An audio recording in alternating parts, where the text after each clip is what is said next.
Follow करेगा आपको।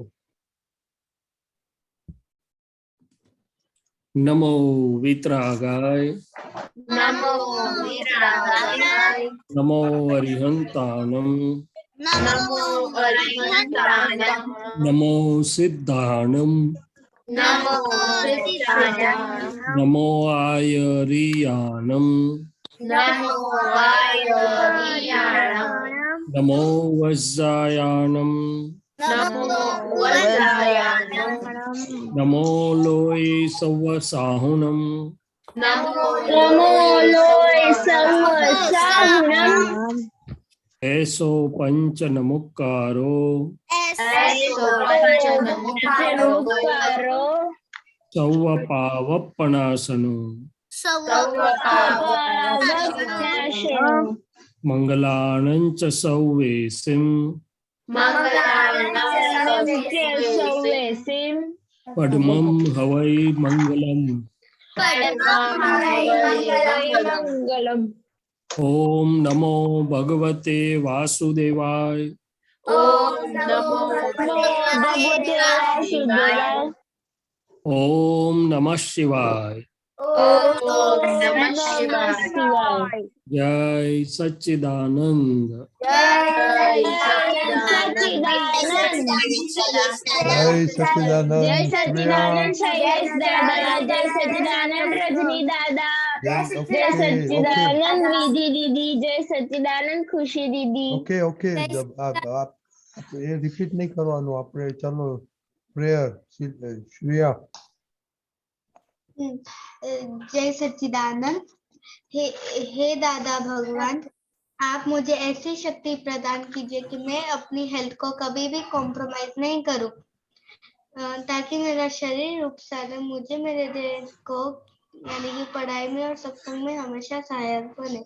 मैं पढ़ाई में बिल्कुल सिंसियर रहूंगी, मैं कुसंग से कायम दूर रहूंगी और कुछ भी को मेरा सत्संग कभी भी छूटे नहीं, ऐसी परम कृपा करना। प्राप्त मन वचन काय का योग और अपनी आत्मा का उपयोग जीव मातों के परोपकार यानी कि सेवा करने में ही करूं, जो सबसे बड़ा मानव धर्म है। मैं हमेशा अपने साथ और अन्य सभी लोगों के साथ के जीवन व्यवहार में विश्वास पात्र, निष्ठावान और शुद्ध बनी रहूंगी, ताकि मैं बराबर दादा भगवान के जैसे फैन ऑफ पर्सनालिटी बन पाऊं। जैसे हे दादा भगवान, मैं आगे अपने माता पिता की बात हमेशा सुनने का और कभी अहंकार से जवाब नहीं दूंगी। कृपया मुझे इस संबंध में अनंत आंतरिक शक्ति प्रदान करें। जय सच्चिदानंद। जय सच्चिदानंद। विधि दीदी नंबर लास्ट बोलो जल्दी से।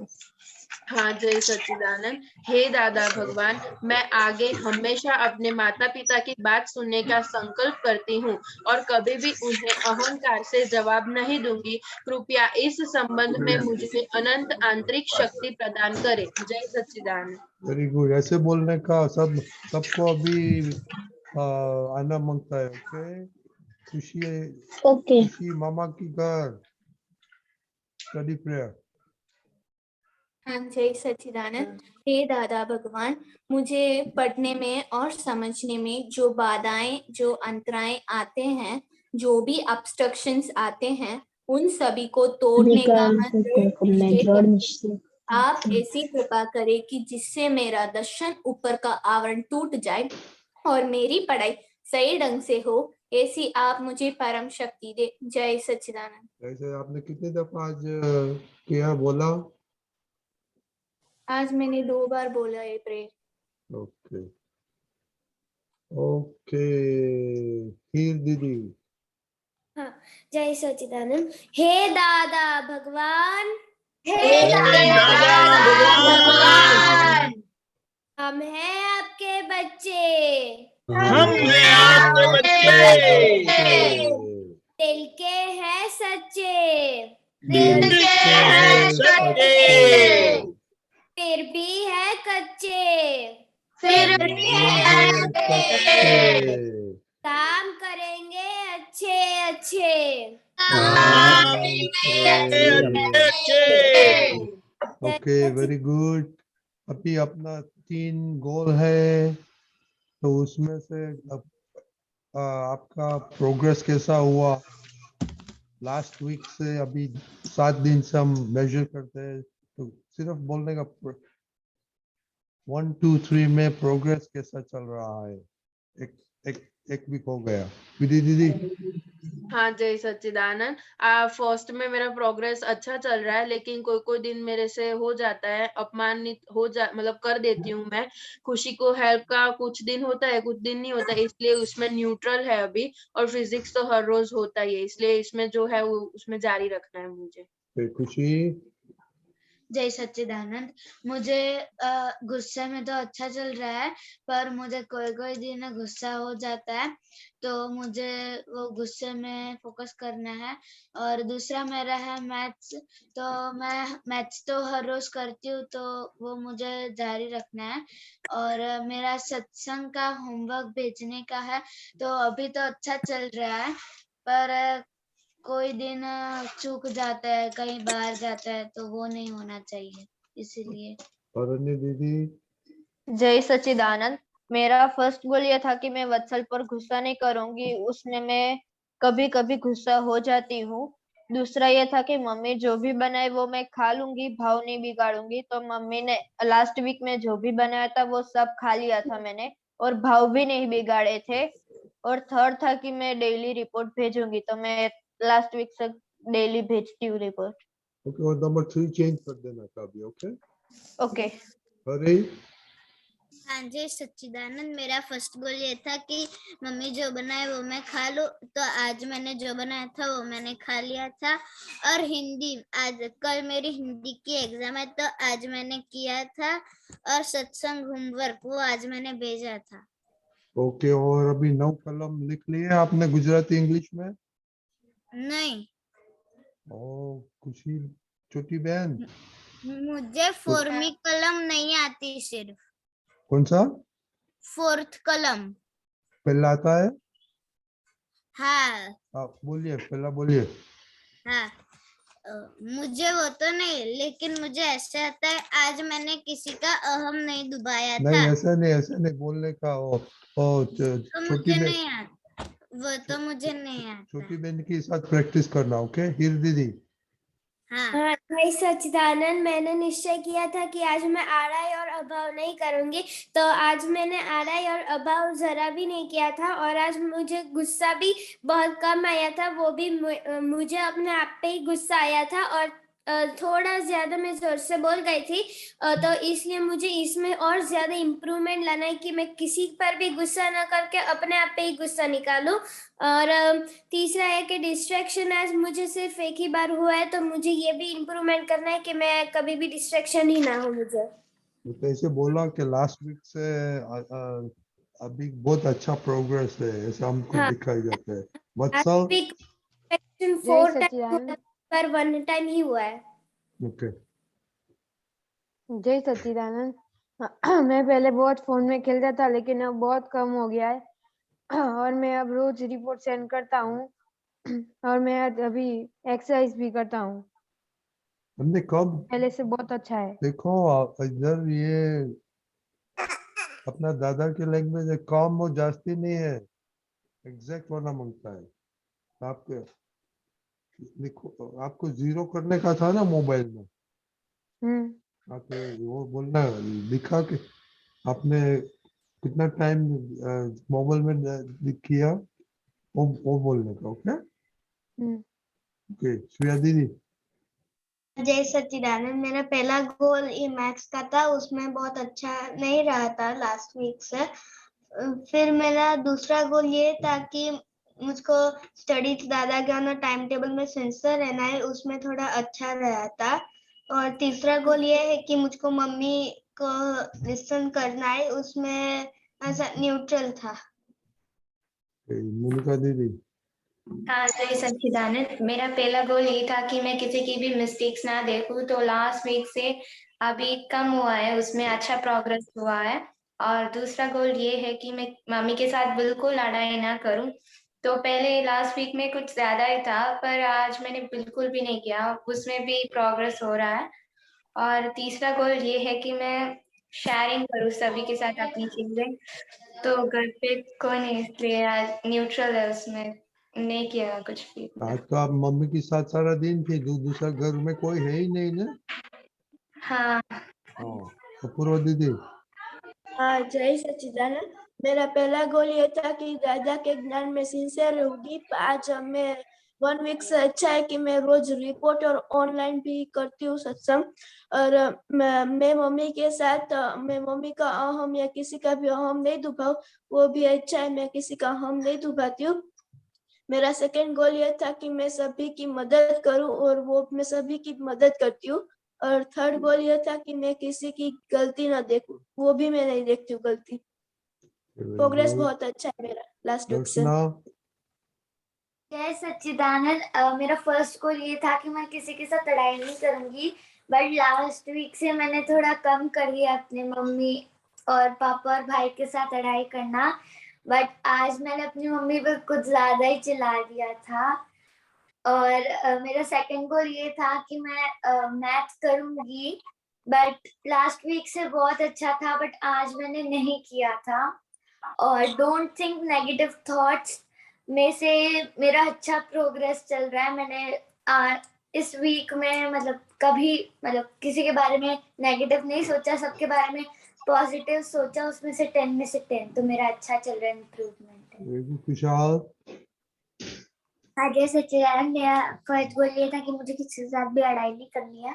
तो आज मैंने आज मम्मा और पापा के साथ लड़ाई की थी। और मेरा सेकंड गोल ये था कि टेढ़ापन मुझे किसी के साथ नहीं करना है, तो मैंने तीनों के साथ टेढ़ापन किया था। और मेरा थर्ड गोल ये था कि मुझे डिस्ट्रैक्ट नहीं होना है कोई भी चीज में, पढ़ाई में, तो मैंने आज हुआ था डिस्ट्रैक्ट। तो आपको तो बहुत अभी तो दिन से दिन बढ़ जाता है, कम नहीं होता है, वो काम का ध्यान रखना पड़ेगा। खुशी अरे वो लंबा।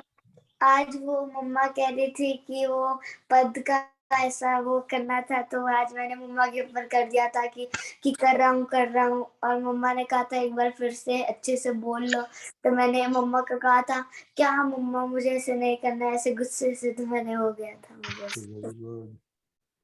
खुशी। हाँ, जय सच्चिदानंद। मेरा पहला गोल में मैंने सिर्फ 4 दिन ही जल्दी मैंने पहला गोल था मैं स्टडी 8 hours 15 minutes करूं, बट मैंने 4 दिन नहीं किए थे, बाकी के दिन मैंने नहीं किए थे। और मेरा दूसरा गोल था गुस्सा कम करूं। मैं 2-3 दिन ही गुस्सा की रही थी मेरी दीदी के ऊपर, कारिश्मा के ऊपर सब, पर अभी मैं गुस्सा नहीं करती हूँ। और तीसरा गोल मैंने जल्दी उठना है। मैंने 4 दिन जल्दी उठी थी, बाकी के 2 दिन मैं जल्दी नहीं उठी। आपको 1 और 3 में बहुत बहुत बहुत काम करने का है। हिताक्षी माँ। जय सच्चिदानंद। मेरा फर्स्ट गोल ये था कि मैं सिंसियरली 2 घंटे स्टडी करूंगी। तो मेरा इस बार 4 दिन सिंसियरली 2 घंटे स्टडी हुआ था, लेकिन 2 दिन मेरा सिर्फ 1 आवर से स्टडी हुआ था। मेरा सेकंड गोल ये था कि मैं मम्मी के साथ लड़ाई ना करूं, तो इस बार मैंने 2 दिन मम्मी के साथ लड़ाई की थी। मेरा थर्ड गोल ये था कि मैं जल्दी उठूंगी सुबह को, तो इस बार मैं सिर्फ 3 दिन ही सुबह को 6 बजे को उठी, बाकी तो मैं 6:30 और 7 o'clock और 8 o'clock को उठी। करिश्मा। हाँ, जय सच्चिदानंद। आज मैंने मामी को मदद की थी। 9 कॉलम मैंने 3 टाइम्स की थी, 3 मंत्र मैंने 8 टाइम्स की थी। वो मामा की घर किया आपने? आपके घर तो नहीं करते हैं कीर्तन? जय सच्चिदानंद। मेरा फर्स्ट गोल ये था कि मैं किसी के साथ लड़ाई ना करूं और मम्मी जो खाना बनाए वो मैं खा लूं। तो लास्ट वीक से जो मम्मी खाना बना रही थी वो मैंने खाया था। और मेरा सेकंड गोल ये था कि मैं मैथ्स पे ज्यादा फोकस करूं, तो मैं 1 वीक से मैथ्स में ज्यादा फोकस कर रहा था, 3 hours पढ़ रहा था रोज डेली। और मेरा थर्ड गोल ये था कि मैं गेम बिल्कुल ना खेलूं, तो मैं नहीं खेलता था गेम 15 मिनट से ज्यादा। जी आती। हाँ जय सच्चिदानंद, मेरा फर्स्ट गोल ये था कि मैं खुद के ऊपर गुस्सा नहीं करूंगी, और इस वीक में मैंने गुस्सा किया है, लेकिन ये 2-3 दिन से मैंने एक बार ही गुस्सा किया है। सेकंड गोल फिजिक्स था, तो फिजिक्स में मैंने 2-3 फिजिक्स नहीं किया था, और 4 दिन तो मैंने किया था फिजिक्स, उसमें भी। और फिर थर्ड गोल ये था कि थर्ड गोल मेरा ये था कि मैं 40 टाइम्स नमस्कार गुरु करूंगी, तो वो मैं अभी कर रही हूँ। आरुष, हाँ जय सच्चिदानंद, मेरा फर्स्ट गोल ये था कि मम्मी जो दे वो मैं सब खा लूं, तो आज मैंने खा लिया था। और दूसरा गोल था कि कॉन्सेंट्रेट इन स्टडी, तो उसमें भी मैं था। और थर्ड गोल था कि रोज मैं सत साधन और डेली प्रेयर करूँ, तो आज मैंने नहीं की थी। स्वप्निल, जय सच्चिदानंद, मेरा पहला गोल था कि मैं स्टडी में सिंसियर हूँ, तो मैं 3 दिन से स्टडी नहीं कर रहा, क्योंकि ना उत्तरायण थी, तो मैंने उस दिन भी नहीं की। उसके बाद मैं थक गया था, तो उस दिन भी नहीं हुई थी। तो कल से मैं रेगुलर स्टडी करूंगा, और मैं दादा के ज्ञान में सिंसियर हूँ। तो आज मैंने होमवर्क भी भेजा था, और मम्मी जो खाना बने वो खा लूंगा, तो आज मैंने खा लिया था। ओके दर्शो, आप तो रिपोर्ट लिखने का मना है ना आपको? तो नहीं, मैं इस वीक मैंने रिपोर्ट नहीं भेजा था। तो बोलिए रिपोर्ट, आप दूसरा 3 गोल। हाँ जय सच्चिदानंद, मेरा फर्स्ट गोल ये है कि मैं किसी का अभाव नहीं करूंगा, तो मैंने इस वीक में तो किसी का अभाव नहीं किया है। और फिर मेरा सेकंड गोल ये था कि मैं सबसे अच्छी तरह से बात करूंगा, तो मैंने इस वीक सबसे अच्छी तरह से बात की थी। और मेरा थर्ड गोल ये है कि मैं डेली रिपोर्ट भेजूंगा, पर मैंने इस वीक में रिपोर्ट नहीं भेजा था। नंदिनी दीदी, जय सच्चिदानंद, मेरा फर्स्ट गोल था 1 आवर स्टडी करना, वो मैंने इस पूरे वीक की थी। सेकंड गोल था मैं स्टडी करते हुए कंसंट्रेट रहना चाहती हूँ, तो मैं इस बार कंसंट्रेट रही थी। और थर्ड गोल था कि मुझे अपनी राइटिंग स्पीड इम्प्रूव करनी है, वो मैंने की थी, पर प्रोग्रेस धीरे धीरे हो रहा है। जय सच्चिदानंद। सम्यक, हाँ जय सच्चिदानंद, आज मेरा पहला गोल ये था कि एडजस्ट एवरीवेयर, तो मम्मी और दीदी के साथ एडजस्ट एवरीवेयर रहा था। और आज मैं अहमदाबाद था, इसलिए मैं मम्मी और दीदी था, इसलिए मैंने मम्मी और दीदी के साथ एडजस्ट एवरीवेयर किया था। और स्टडी में तो मैंने कुछ स्टडी नहीं की थी 2 दिन से। तीसरा गोल ये था कि एक्सरसाइज करना, तो आज मैंने एक्सरसाइज नहीं की थी। ओके आप एडजस्ट एवरीवेयर हम वीडियो भेजते हैं, वो देखा? नहीं, क्यों? अभी से चालू करो देखने का, ओके? और एवरीडे रिपोर्ट करने का, कितना देखा और उसमें कितना क्या अच्छा लगा, ओके? ओके, आई थिंक दीपक दादा, आई गेट एवरीबॉडी।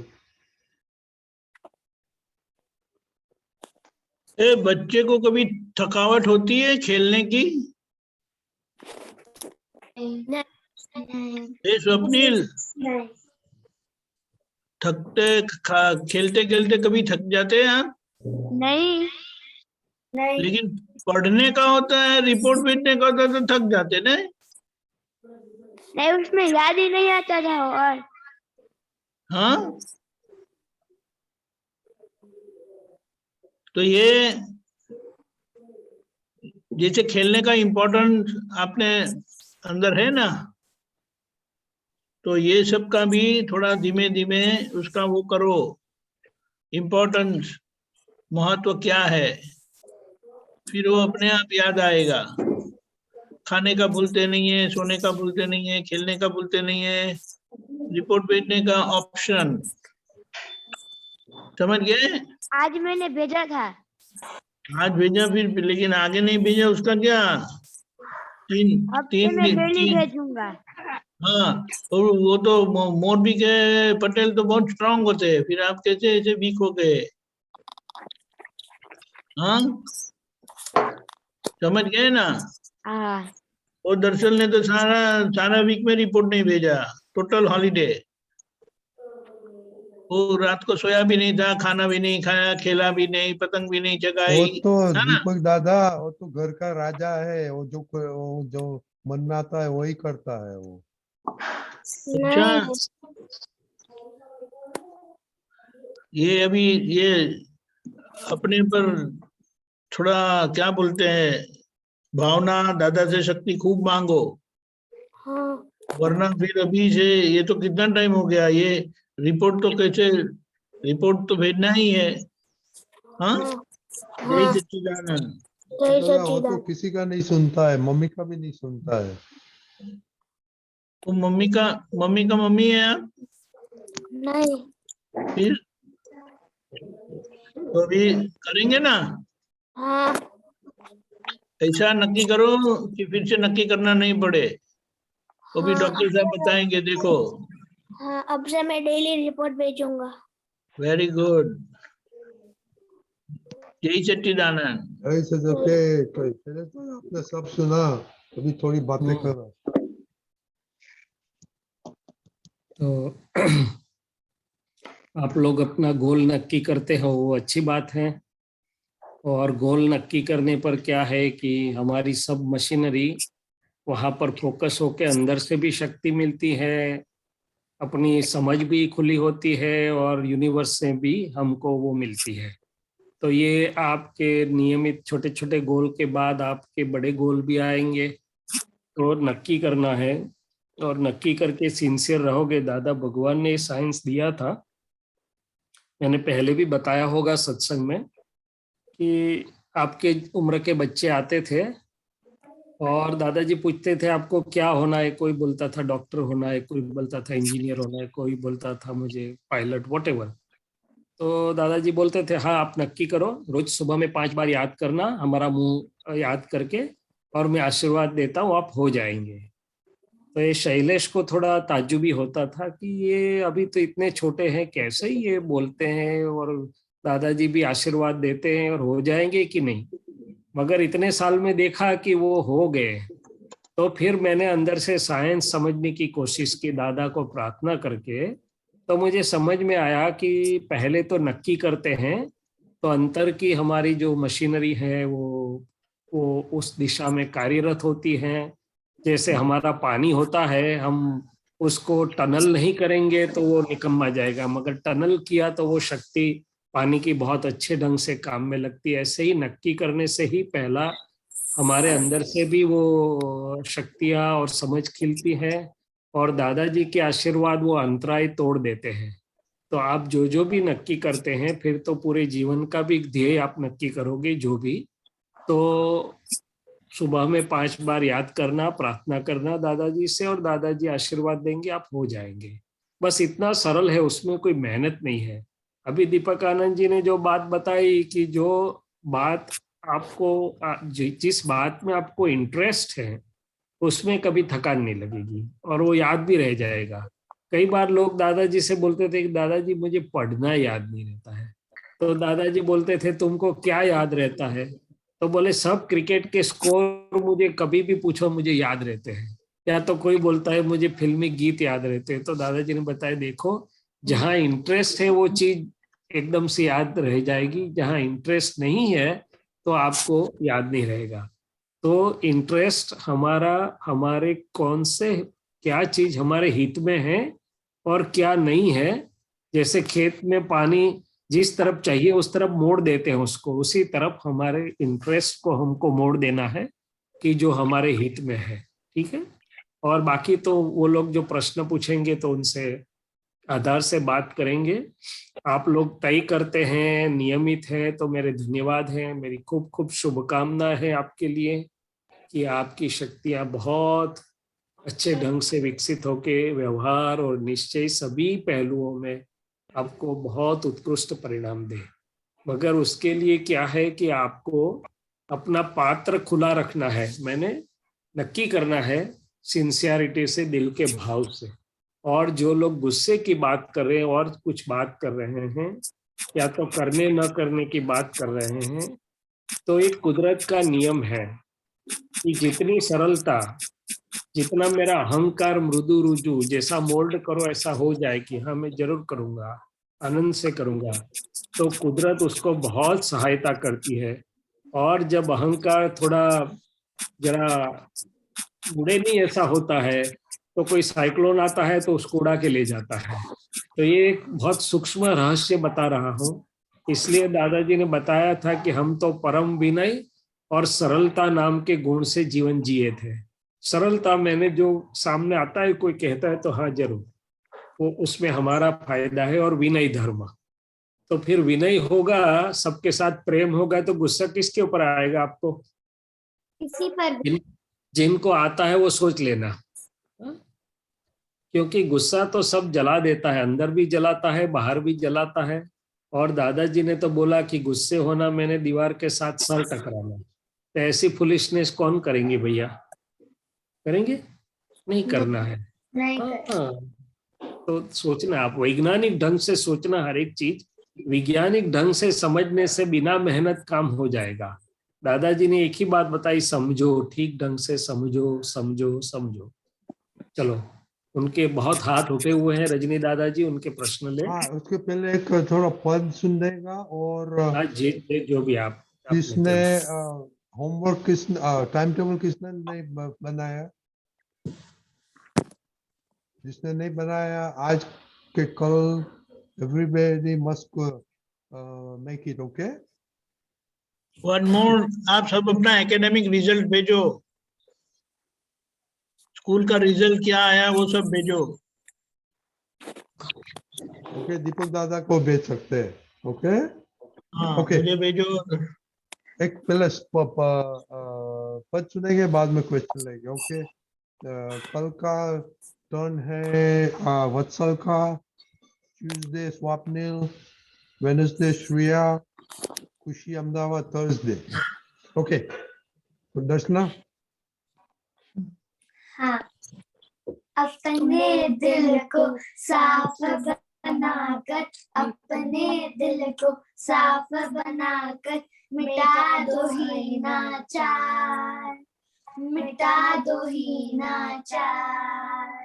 भौतिक सुख की लुक वृत्ति को, भौतिक सुख की लुट वृत्ति को समझ लो दुष्टाचार, समझ लो दुष्टाचार। अपने दिल को साफ बनाकर, अपने दिल को साफ बनाकर, मिटा लो हीनाचार, वेरी मिटा गुड, लो हीनाचार। वेरी गुड, छुप वेरी छुप गुड। के जो काम किए हो, वही पे डर है गलत जिए हो। छुप छुप के जो काम किए हो, वही पे डर है गलत जिए हो। जगत विश्व में लोलुपधि में, जगत विश्व में लोलुपधि में, जीवन नरकार है। ओके, वेरी गुड दर्शना, दर्शना, वेरी गुड। ओके, आपने क्या गाया मालूम है आपको? हाँ, अपने दिल को साफ बनाकर मिटा दो हीनाचार, मतलब अपने दिल को साफ रखो और विनाशी और दुष्ट विचार हटा दो, और भौतिक सुख की लुट वृत्ति को समझ, दुष्टाचार मतलब दुष्ट मत बनो और सबको सुख दो और दुष्टापन मत बताओ, और छुप छुप के जो काम किए हो वही पे डर है गलत जिए हो। मतलब छुप छुप के जो काम करते हो, छुपाते हो दूसरों से, और अगर आपको उधर डर लग रहा हो, उसका मतलब वो आप गलत कर रहे हो और गलत जी रहे हो। जगत विश्व में जीवित नकार, नकारगार का मतलब होता है कि जीवित जीवन में अगर आप कुछ नरक काम कर रहे हो, मतलब आप नकार बार में जा रहे हो। Okay, very good. तो आप कभी काम चुप चुप कर करते हैं, मम्मी को नहीं बताते हैं? हाँ, कभी कभार करते हैं, कभी हाँ, बड़ा तो छोड़ हाँ तो शैलेश दादा 2 मिनट इन लोग के साथ बातें कीजिए, दिल कैसे साफ करने का और चुप चुप जो काम करने से क्या होता है। नहीं, वो उन लोगों ने अच्छी समझ से बात की है और अंदर सब कुछ, हमारे अंदर दोनों चीज होती हैं।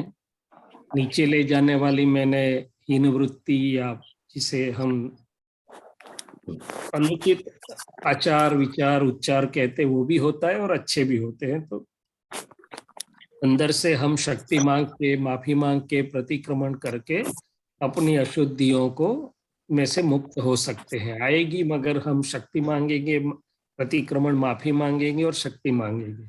अभी छुप छुप के जो काम करने की बात है, अच्छी बात है यदि आपको कुछ छुपाना नहीं पड़ता है, मगर बहुत जागृत रहना है। क्योंकि कभी किसी की चिट्ठी होती है तो ऐसे रखते हैं कि किसी के हाथ में ना आ जाए। मोबाइल का पासवर्ड तो किसी को देने की इच्छा नहीं करते हैं। कितने लोग मोबाइल का पासवर्ड ओपन रखते हैं? हाथ ऊपर उठाओ। एक भी हाथ ऊपर नहीं उठ रहा है। 2-3 उठता, 2-3 बच्चों को पूछ रहा हूँ, क्यों मोबाइल का पासवर्ड दूसरे को देना नहीं चाहते हैं? वो छुप छुप के होता है कि ओपन होता है? बोलो ना। तो फिर क्यों हम नहीं दे सकते हैं? ऐसा क्या है अंदर हमारे मोबाइल में? हम क्या देख रहे हैं जो दूसरे से छुपाना चाहते हैं? तो ये अपना मन देखो, मित्र भी हो सकता है और दुश्मन भी हो सकता है। बहुत जागृत रहना है। वो कब हमको चीटिंग कर जाएगा ना माइंड हमारे साथ, तो पता भी नहीं चलेगा। और उसको स्कोप मिला ना तो बहुत बड़ा लुपहोल कर देगा। क्या कर देगा? इतना स्कोप मिला तो इतना बड़ा कर देगा। तो अंदर जागृतपन से तपास जांच करनी है कि मैं क्या ओपन टू स्काई नहीं रख सकता हूँ या नहीं रख सकती हूँ। कौन सी चिट्ठी मम्मी के हाथ में चली जाए वो मुझे पसंद नहीं। कौन सी मोबाइल में मैं पूरे दिन में क्या देखता हूँ तो पापा मम्मी को पता नहीं चल जाए, ऐसी मेरी अंदर है। वो देखना है आपको क्या करना है। ये तो अभी की छोटी छोटी चीज मैंने बताई, फिर आगे जाके उसी का बड़ा स्वरूप होगा। क्या होगा? तो ये आप जरा ध्यान रख लेना। ओके, अभी क्वेश्चन लेगा दर्शन।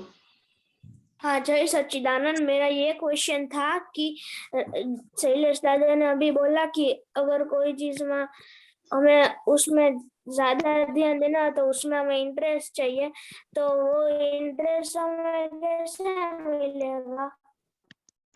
क्या इंटरेस्ट, क्या कैसे होगा? इंटरेस्ट कैसे आएगा ऐसा पूछ रहे हैं दर्शन? हाँ, क्या? ओके।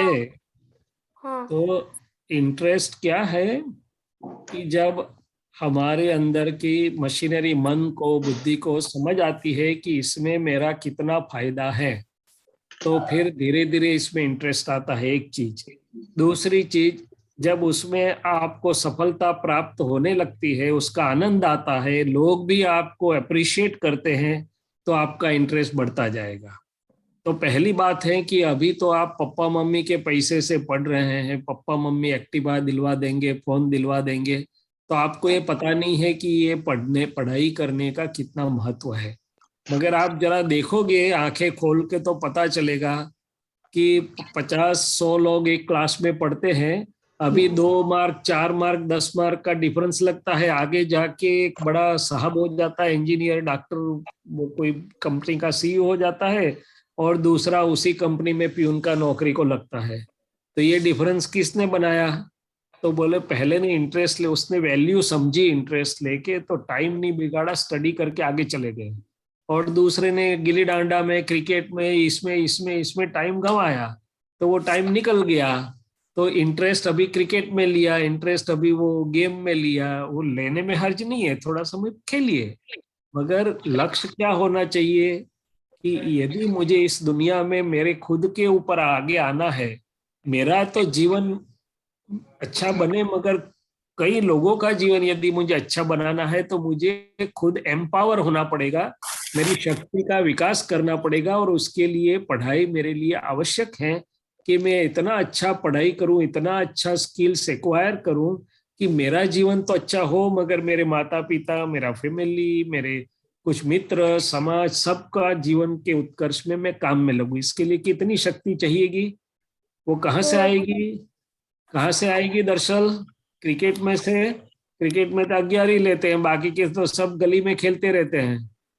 और जब मार्क आता है तब फिर दिक्कत हो जाती है। क्या हो जाती है? दिक्कत। तो इंटरेस्ट के लिए पहली वैल्यू समझो, कीमत समझो, फिर आपके कितने मार्क्स आते हैं, कि कैसी ग्रेड आती है, कौन से स्टैंडर्ड में पढ़ रहे हैं आप? 6th standard. अच्छा, तो स्कूल में आपके ग्रेड कैसे थे? आपके आपसे आगे कितने लोग होते हैं क्लास में?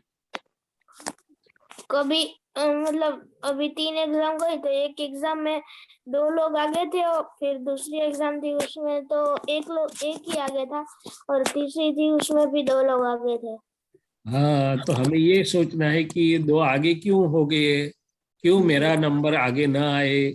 100 में से 1 मार्क कट जाए ना तो उसका एनालिसिस होना चाहिए। ये नहीं कि 100 में से 50 आ गए तो खुश हो गए।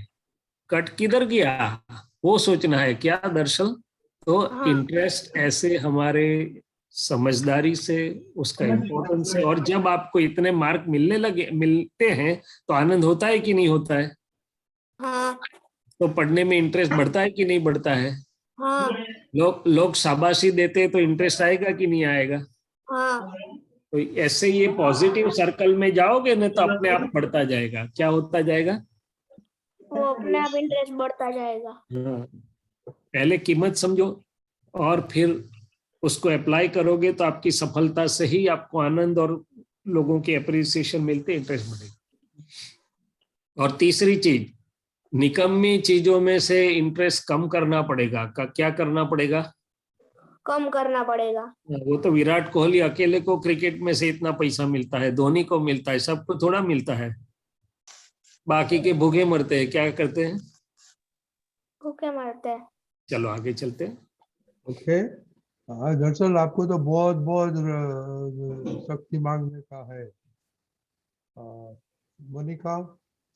हाँ, जय सच्चिदानंद। मेरा ये सवाल था कि मैं बहुत ही अपना मेरा मेरा करने लग जाती हूँ, उसका अहंकार थोड़ा ज्यादा है, वो कम कैसे करूँ? ठीक है, तो मेरा मेरा जो आपको होता है वो चीजों के लिए होता होगा ना, ये हाँ, मेरे वो पास इतनी इसीलिए चीजें, या होता तो है। ये मेरी है, मैं किसी को नहीं दूंगी, ऐसी बात है? कैसी बात है? हाँ, वो वैसा ही होता है। हाँ, तो देखो, आपको ठीक लगता है क्या वो, कि ठीक नहीं लगता है? नहीं, वो कभी कभी जब करती हूँ ठीक लगता है, तो पापा बताते गलती तब वो ठीक नहीं लगता। ठीक है, तो ये प्रकृति और समझदारी 2 चीज आपको समझना है कि मोनिका जी की प्रकृति ऐसी है कि जिसको ममता बोलते हैं, ओनरशिप, कि सब चीजों में उसको लगता है कि मेरा है, मेरे पास होना चाहिए, या किसी और के को नहीं दूंगी। वो जो बोलते हैं ना ममत्व भाव, ममता भाव होता है। और हाँ। समझदारी क्या बोल रही है कि भाई दूसरों को दीजिए, ये तो सबको देने में, मैंने पिछली बार भी आपसे बात की थी कि अपना अपना उपभोग करने में जितना आनंद है उससे ज्यादा बांटने में है। क्या है कि हाँ, बात दूसरों को थोड़ा भी देंगे उसमें से तो अधिक आनंद होगा। क्या होगा? और हाँ, बहुत आनंद होगा। और तीसरी चीज ये है कि जो हम हमारा मानते हैं तो कितने समय हमारे पास रहेगा, वो जाएगा कि नहीं जाएगा? तो जिसमें बहुत मेरा मेरा किया ना, वो जाते समय दुख देता है। आपके पास एक बहुत अच्छा खिलौना आ गया, चलो, या तो कोई अच्छी अच्छी अपने पापा जी ने अच्छा ड्रेस लेके दिया, वो परमानेंट होता है कि कभी ना कभी टूटता है, फटता है, क्या होता है? फट जाता है हाँ, जल्दी। तो फिर आपकी बहुत पसंद वाली चीज जब फट जाएगी तो आपको क्या हो जाएगा? दुख हो गया बहुत। दुख हो जाएगा। तो ये एक बात समझना है कि जितना मेरा मेरा कह के सुख लेने की कोशिश करते हैं, उतना सामने छोरे पे दुख भी देता है। इसलिए दादाजी ने बताया कि खाओ पियो भुगतान करो, मगर ममता माई ऐसा मत करो। उसको जो प्राप्त है उसको भुगतो, कुदरत ने दिया है, चला गया तो चला गया, उसमें माई करके अटैचमेंट मत करो। और दूसरी चीज कि जैसे मैंने बताया कि लोगों से शेयर करना, मोनिका जी को बोलिए कि लोगों को देने में अधिक आनंद है। तो भले आप खाओ मगर उसमें से बांट के खाओ। क्या करो? बांट के खाओ। हाँ, तो ऐसे धीरे से आप मोनिका की प्रकृति से बात करेगी तो मोनिका जी समझ जाएंगी। से सबकी प्रकृति में ये होता है कि प्रकृति में जो अंदर इंस्टिंक्ट्स जिसे बोलते हैं, जो माल पड़ा है वो एक बाजू ले जाता है, समझदारी उसको दूसरी तरफ ले जाती है, मॉडरेट करती है। तो हमें किसके पक्ष में रहना है? समझदारी में समझदारी के पक्ष में। क्या करना है? समझदारी हाँ, पक्ष में। जैसे प्रकृति का अश्व हमें चलाए ऐसे नहीं चलना है, उसके ऊपर हमें समझदारी का, उसको विवेक या तो डिस्क्रिशन बोलते हैं, तो थोड़ा थोड़ा करना है। ठीक है। हाँ, पर जब मैं शेयर करती हूँ तो बाहर से तो अच्छा लगता है, पर जब करती हूँ तो दिल से ऐसा हो जाता है ये क्यों जा रही है। क्यों किसको दुख होता है शेयर करने में? वो अपनी तो अंदर बहन के लोग साथ होता है ज्यादा। कि किसको क्या होता है? अपनी बहनों के साथ ज्यादा होता है। जब मैं शेयर करती हूँ तो अंदर से ऐसा दुख होता है, वो ऐसे करेगी, वो संभाल नहीं पाएगी, वो आ जाता है। नहीं, वो तो अंदर सब चोर बैठे हुए हैं, उल्टे वकील बैठे हैं। क्या बैठे हैं? तो वो आपको डिस्ट्रैक्ट करने की कोशिश करते हैं। तो आप बोलना उसको कि भाई मैंने दिया तो मैंने मेरा धर्म निभाया, अब वो संभाले नहीं संभाले वो कुदरत के ऊपर छोड़िए, व्यवस्थित के ऊपर छोड़िए। क्या करिए? कुदरत के ऊपर छोड़िए। हाँ, व्यवस्थित नाम की शक्ति है, बहुत बड़ी शक्ति है। हाँ। ठीक है, ठीक है, जय आगे सच्चिदानंद। चले। जय सच्चिदानंद। फिर जय सच्चिदानंद, मुझे ये डाउट था कि मेरी जब गलती होती है तो मैं प्रतिक्रमण बहुत कम बार कर पाती हूँ, तो को ज्यादा करना है तो मुझे क्या करना चाहिए? क्या बोला? गलतियों के प्रतिक्रमण आप कम करते हो, ऐसा बोला? हाँ, प्रतिक्रमण कम होता है मुझसे, तो अब आपने क्या पूछा? मुझे थोड़े शब्द नहीं। मैं ये कह रही थी कि मुझसे गलती होती है तो प्रतिक्रमण बहुत कम होता है, तो अब प्रतिक्रमण ज्यादा करो तो उसके लिए क्या करना चाहिए? अच्छा, पहले मुझे ये बताओ कि प्रतिक्रमण करने में आपको कुछ फायदे का अनुभव होता है? क्या अनुभव होता है जब आप थोड़ा भी प्रतिक्रमण करती हो? तो आपको क्या फायदा या क्या अच्छा अनुभव होता है? वो कुछ अनुभव हुआ आपको? ये अनुभव होता है कि हमें हल्का लगता है जब हम गलती करते हैं। बिल्कुल। और दूसरा कुछ? और दूसरा कि हमें थोड़ा अच्छा लगता है, हम लाइट फील करते हैं कि हाँ अभी गलती की थी तो माफी अभी मांग ली, तो ऐसी अब नहीं करे, तो ऐसी होता है। बिल्कुल, आपका ऑब्जर्वेशन सही है कि जब गलती हुई तो उसका बोझ बनता है हमारे पर, और जब प्रतिक्रमण करते हैं तो हम बोझ से मुक्त होते हैं। मैंने हमारा आनंद वापिस आता है। क्या आता है? आनंद। हाँ, हमारी नॉर्मलिटी और आनंद वापिस आता है, हम मुक्त होते, निर्बोझ होते। तो ये फायदा आपको मालूम चला।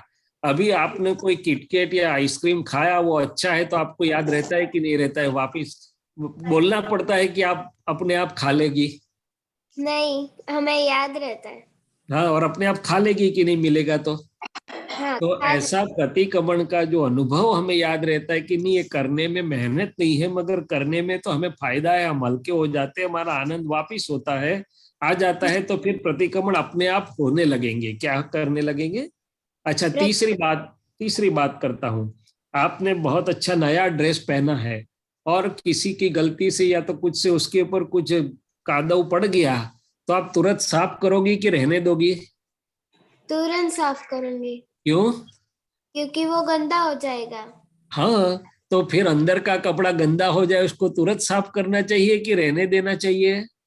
तुरंत साफ करना चाहिए। हाँ, तो ये अंदर से समझ बैठ जाएगी हीर, तो अपने आप हो जाएगा। हाँ, मगर प्रतिक्रमण ये कोई मैकेनिकल प्रोसेस नहीं है कि इतना समय किया इतना समय किया, ये बात नहीं है हीर। गलती हुई, पता चला हीर को, और हीर की अंदर से तुरंत बोल देती है कि हे दादा भगवान, ये हीर की गलती है, मुझे क्षमा करना, वापिस ऐसा न करूं, नक्की करना, मुझे शक्ति दीजिए। तो जैसी गलती ऐसा उतना प्रतिक्रमण हो जाएगा। और जब आप फ्री बैठते हैं, पूरा दिन में थोड़ा समय भी आप बैठती हैं, तब देख लेना कि वो वापिस आपके सामने आ रहा है कि नहीं आ रहा है। यदि प्रतिक्रमण ठीक ढंग से नहीं हुआ होगा तो वो आपके सामने आता रहेगा, कोई मित्र के साथ आपको कुछ बोलना हो गया और प्रतिक्रमण नहीं हुआ तो वही दृश्य आपके सामने आता रहेगा। मम्मी के साथ आपका कुछ हो गया अनबन और आपने प्रतिक्रमण नहीं किए तो आपके सामने वो दृश्य आता रहेगा।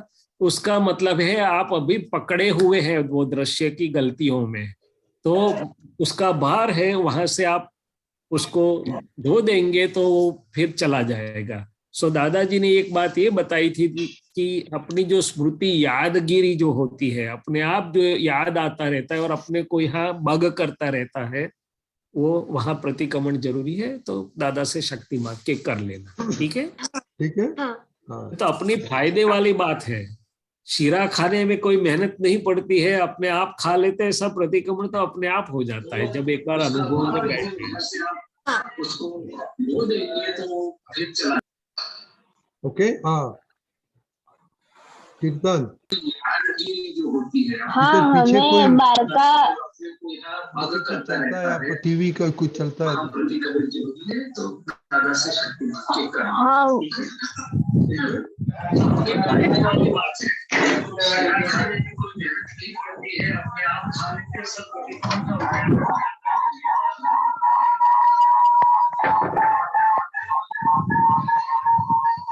अब आ रहा है आवाज? अभी नॉइज आता है। हाँ, मतलब हमें बाहर के खाना इच्छा आती है कभी कि मुझे बाहर का खाना ही है आज, मतलब अंदर से इच्छा होती है, तो उसका आंसर मैं कैसे निकालूं? देखो, आपका मन आपको चीटिंग करके ले जाने की कोशिश कर रहा है। तो आप यदि एक आपके पास अश्व की लगाम है, तब अश्व को ले जाए ऐसा चलने की कोशिश करोगे कि अश्व को अपनी इच्छा अनुसार चलाने की कोशिश करोगे? अश्व को अपने हिसाब से चलना पड़ेगा। हाँ, तो मन अश्व जैसा है, आपको वो ललचा रहा है, बाहर का खाने के लिए आपको बोल रहा है। तो आपको मन को समझाना है कि कीर्तन, बाहर खाने में एक तो पैसा जाता है, दूसरा कचरा अंदर जाता है। क्या कोई पॉइजन अपने बॉडी में डालता है? आपको मैं एक पॉइजन की बोतल दूं तो आप डालोगे? नहीं। तो ये तो स्लो पॉइजन डाल रहे हैं हम बाहर का खाना खा के। उससे डाइजेस्टिव सिस्टम पर लोड पड़ता है, कोई बार इन्फेक्शन भी होता है, कोई बार डायरिया भी होता है, नहीं तो मन भी खराब होता है, चित्त वृत्ति भी खराब होती है। बाहर के परमाणु खाने के अंदर डालने के बाद आप देखना कि उस दिन आपका स्टडी में कितना कंसंट्रेशन होता है, विधि में कितना होता है या नहीं होता है। तो ये बात है कि उससे सब तरीके की नुकसानी है। हाँ, एक आध बार महीने में थोड़ा बहुत ले लिया तो ठीक है, मगर मन को बोलने का है कि भाई आप बार बार इस तरीके से बाहर मुझे ले जाने पर मैं आपके साथ नहीं आऊंगा। हाँ, और घर में इससे अच्छा बनता है सात्विक और सरल आहार लेना है।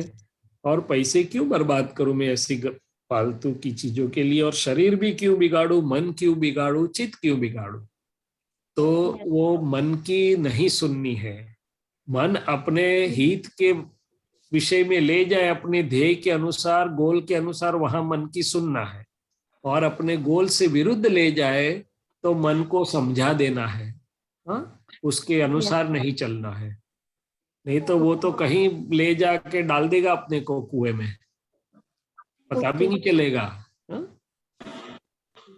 जय सच्चिदानंद। क्या बोला आपने कीर्तन? शैलेश दादा ने क्या बोला आपको?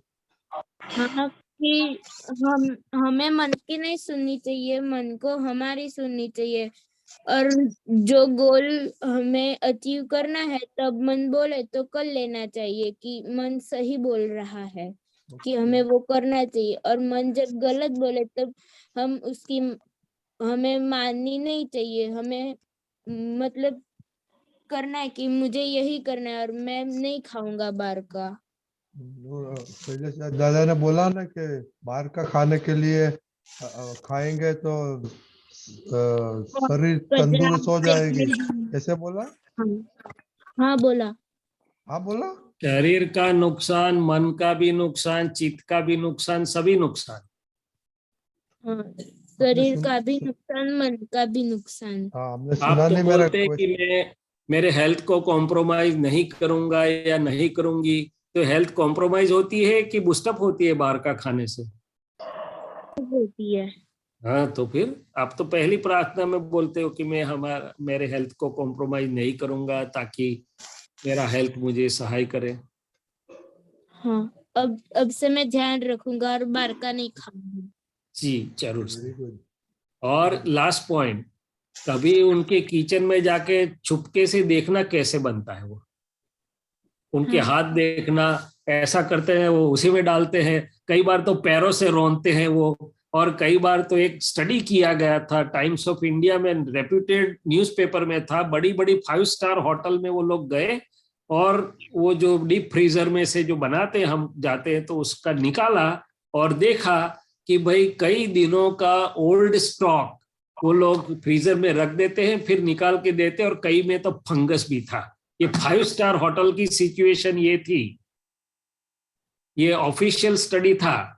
तो एक आध बार जाके देखना कि कैसी हाइजीनिक कंडीशन में और वो लोग बनाते, कैसी उनकी स्थिति होती है, फिर आपको खाने का दिल नहीं होगा वहां। ठीक है कीर्तन? हाँ। डॉक्टर, तो दूसरे बच्चे तो बिल्कुल नहीं खाते हैं। दूसरे सब हमारे बच्चे हैं ना, वो तो बिल्कुल बाहर का खाते ही नहीं है। देखो, एक में सबको समझना है, एक आध बार महीने में वो भी तो सही नहीं है, मगर ठीक है, कोई एक आध बार कोई संजोग आ गया, मगर ये अच्छा नहीं है कोई भी हिसाब से, वो तो अंदर फिट हो जाना चाहिए। मैंने पहले भी बताया होगा कि एक समय था जब आप्तपुत्र नाम नहीं पड़ा था और दादाजी बड़ौदा में होते थे, तो खंबात से भी आप्तपुत्र आते थे, अहमदाबाद से आते थे, सब जगह से आते थे। कोई खिलाने वाला ऐसे था भी नहीं, समय भी नहीं होता था। 8 बजे रात का सत्संग खत्म हो और दादाजी जाएं जहां भाईजिंद रगे की पोल में, तो आप्तपुत्रों भी 10-15 मिनट में पीछे पहुंचने थे। तो रास्ते में खमन भजिया जो भी थोड़ा लिया और पेट भर लिया। एक दिन दादाजी ने स्कूल खोली हमारी सबकी कि आपने क्या खाया, तो बोले दादाजी खमन लिया था, ये कोई बोला भजिया लिया था। तो दादाजी ने इतना सारा समझा कि मैं विधि करके आपके परमाणु को शुद्ध करता हूं और आप अंदर बाहर का कचरा डाल के मेरी सब मेहनत पर पानी फिरा देते हो, सब बिगाड़ देते हो। और फिर समझाया कि भूख लगे दूसरा नहीं मिले, खाना ही है तो केला या तो ऐसा कोई निर्दोष चीज लीजिए जिसमें परमाणु अशुद्ध न हो। बाकी ये जो बाहर का बनाया हुआ खमन भजिया वगैरह जो है, आप लोग तो पिज्जा के शौकीन हो गए, वो तो कोई हिसाब से भी हितकारी नहीं है। और पिज्जा का रोटला कितने दिन पुराना होता है, देखा कभी? और ऐसे तोड़े तो टूटता भी नहीं। हाँ, क्या हम घर पे बना के खा सकते हैं तो चलेगा हाँ, ना? हाँ, घर पे जरूर से बना के खाओ, जितना बना के खाना हो इतना खाओ। मम्मी करके भी देगी। सभी मम्मियों को मैं अनुरोध करता हूं कि आपको पसंद आए ऐसा बनाए, और नहीं तो आप खुद सीख जाओ, वो भविष्य में बहुत काम में लगेगा। चलो आगे चले। जैसे आपने केक बनाया तो ऐसे सीखो खाना बनाने का। बहुत काम में लगेगा, मैं बोलता हूँ बहुत काम में लगेगा। आप कैरियर के लिए बाहर गए, अभी तो वर्ल्ड इज ओपन, कहीं पर भी गए तो आपको बहुत फायदेमंद होगा। ये कला तो आनी चाहिए अपने को। ठीक है, ओके। किसका विधि, किसका क्वेश्चन है? हाँ, मेरा क्वेश्चन है। बड़े का का है। कि छोटे का? बड़े का। ओके ओके बच्चे लोग, जय सच्चिदानंद। जय सच्चिदानंद। जय जय सच्चिदानंद। सच्चिदानंद शैलेश दादा। जय बोलो सच्चिदानंद। सबको जय मेरा प्रणाम। सच्चिदानंद। और हम सब मिल के हम आगे बढ़ना है, ऊपर जाना है। कोई नीचे नहीं ले जाए अंदर के चोर, बाहर के संजोग। इसलिए हम सब हाथ में हाथ, साथ में साथ मिला के दादा को साथ में रख के ऊपर बढ़ना है। ठीक है, चलो आगे चले। तो बोलो विधि बेन। हाँ, जय सच्चिदानंद शैलेश दादा। जय सच्चिदानंद दीपक दादा। जय सच्चिदानंद। હા, મારો પ્રશ્ન એ છે કે આજનો દિવસ મહાપ્રકાશ પર્વોત્સવ, મતલબ એનો આમ તો દાદા ભગવાન સ્થૂળ રૂપે આપણને એ મતલબ દેહ વિલય થયો એમનો, તો આને મહાપ્રકાશ પર્વોત્સવ કેમ કહેવામાં આવે છે? જી, હવે ગુજરાતીમાં વાત કરું કે હિન્દીમાં? ગુજરાતી ગુજરાતી ગુજરાતી, ઠીક છે. તો બે વાત છે કે દાદા ભગવાને એમ પટેલના દેહ મંદિરમાંથી વિદાય લીધી, પણ દાદા ભગવાન તો અવિનાશી, અનંત જ્ઞાન, અનંત દર્શન, અનંત સુખ વાળા શાશ્વતા છે. એ કઈ જીવે મરે એવા છે નહીં. એમ પટેલના દેહ મંદિરમાંથી અવિનાશી દાદા ભગવાને વિદાય લીધી, પણ એ તો બ્રહ્માંડમાં તો આખા પ્રકાશમાન છે અને એમનું યોગબળ પણ કામ કરી રહેલું જ છે. શું છે?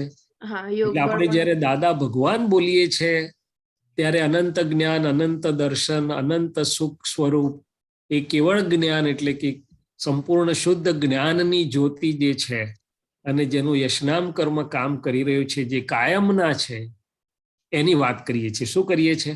હવે જેની પાસે આ દ્રષ્ટિ નથી એ લૌકિક લોકો વર્લ્ડમાં સમાધિન એવું બધું બોલે, પણ જે દ્રષ્ટિ વાળા છે એને માટે મૃત્યુ હોતું જ નથી. દાદા કે છે એ તો અવસ્થા હોય છે ને, એટલે એને મહાપ્રકાશ પર્વ કીધું. શું કીધું?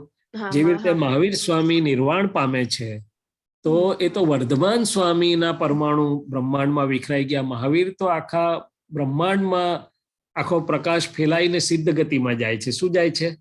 એ આજે પણ ત્યાં ભલે અનામી પણ હાજર છે. એટલે અને મહાપ્રકાશ પર્વ એટલા માટે કહ્યું કે આપણા માટે અને બધાને માટે, જે જાણે છે, જેને દ્રષ્ટિ છે, અગર નથી, એને માટે આ આત્મજ્ઞાન પ્રકાશ અને વિતરાગ વિજ્ઞાનનો પ્રકાશ જગતને પહોંચે અને શાશ્વતો છે એને વર્ધમાન કરનારું, પુષ્ટિ આપનારો આ એક સંજોગ છે, આ એક પર્વ ગણો કે આ યોગ બળ છે. એટલે એને મહાપ્રકાશ પર્વ કહેવામાં આવ્યું છે. આખી એ અંતરની જ્ઞાન દ્રષ્ટિએ કરીને આપણે સમજીએ છીએ અને આપણને ફાયદો કરે છે. બરોબર છે? હા, બરાબર. કારણ કે આપણામાં સમાધિ એટલે કે મૃત્યુ જેવું કશું હોતું નથી. એમ પટેલના દેહ મંદિરના પરમાણુઓનું કાર્ય પૂરું થયું એટલે પરમાણુ બ્રહ્માંડમાં મળ્યા, પણ દાદા ભગવાન તો કાયમ. હા, બરાબર. અને પ્રકાશ એટલે કે જ્ઞાન સ્વરૂપે, વિતરાગ વિજ્ઞાન સ્વરૂપે કાર્યરત. હા, બરાબર. Okay, thank you. જય સચ્ચિદાનંદ દીપક દાદા, જય સચ્ચિદાનંદ શૈલેષ દાદા. જય સચ્ચિદાનંદ. કશ્યપભાઈ. हाँ, जय सच्चिदानंद दादा ने जय सच्चिदानंद शैलेश आनंद जी, जय सच्चिदानंद जय सच्चिदानंद दीपक आनंद जी, जय सच्चिदानंद. મારો પ્રશ્ન છે, અપરાધનો અર્થ સમજાવો. अपराध का अर्थ होता है गुनाह. हिंदी अच्छा, अपराध નો અર્થ થાય ગુનો. એટલે કોઈ પણ વ્યક્તિને આપણે સમજીને કે સમજ્યા વગર આપણે જેને ઇંગ્લિશમાં કહે છે ને ઓફેન્ડ કરીએ, સામા થઈ જઈએ, દુઃખ તો પહોંચાડીએ જ છે પણ સામા થઈએ છે, એટલે થોડોક મોટા પ્રકારનો જે ગુનો કહેવાય એને અપરાધ કહેવામાં આવે છે. અને જો જ્ઞાન વિતરાગ માર્ગ કે અજવાળાની વાત કરીએ, જગતમાં પણ અપરાધો થાય છે. અપરાધોના ઘણા પ્રકાર છે. સામાજિક અપરાધ, કુદરતી અપરાધ, એ બધા છે.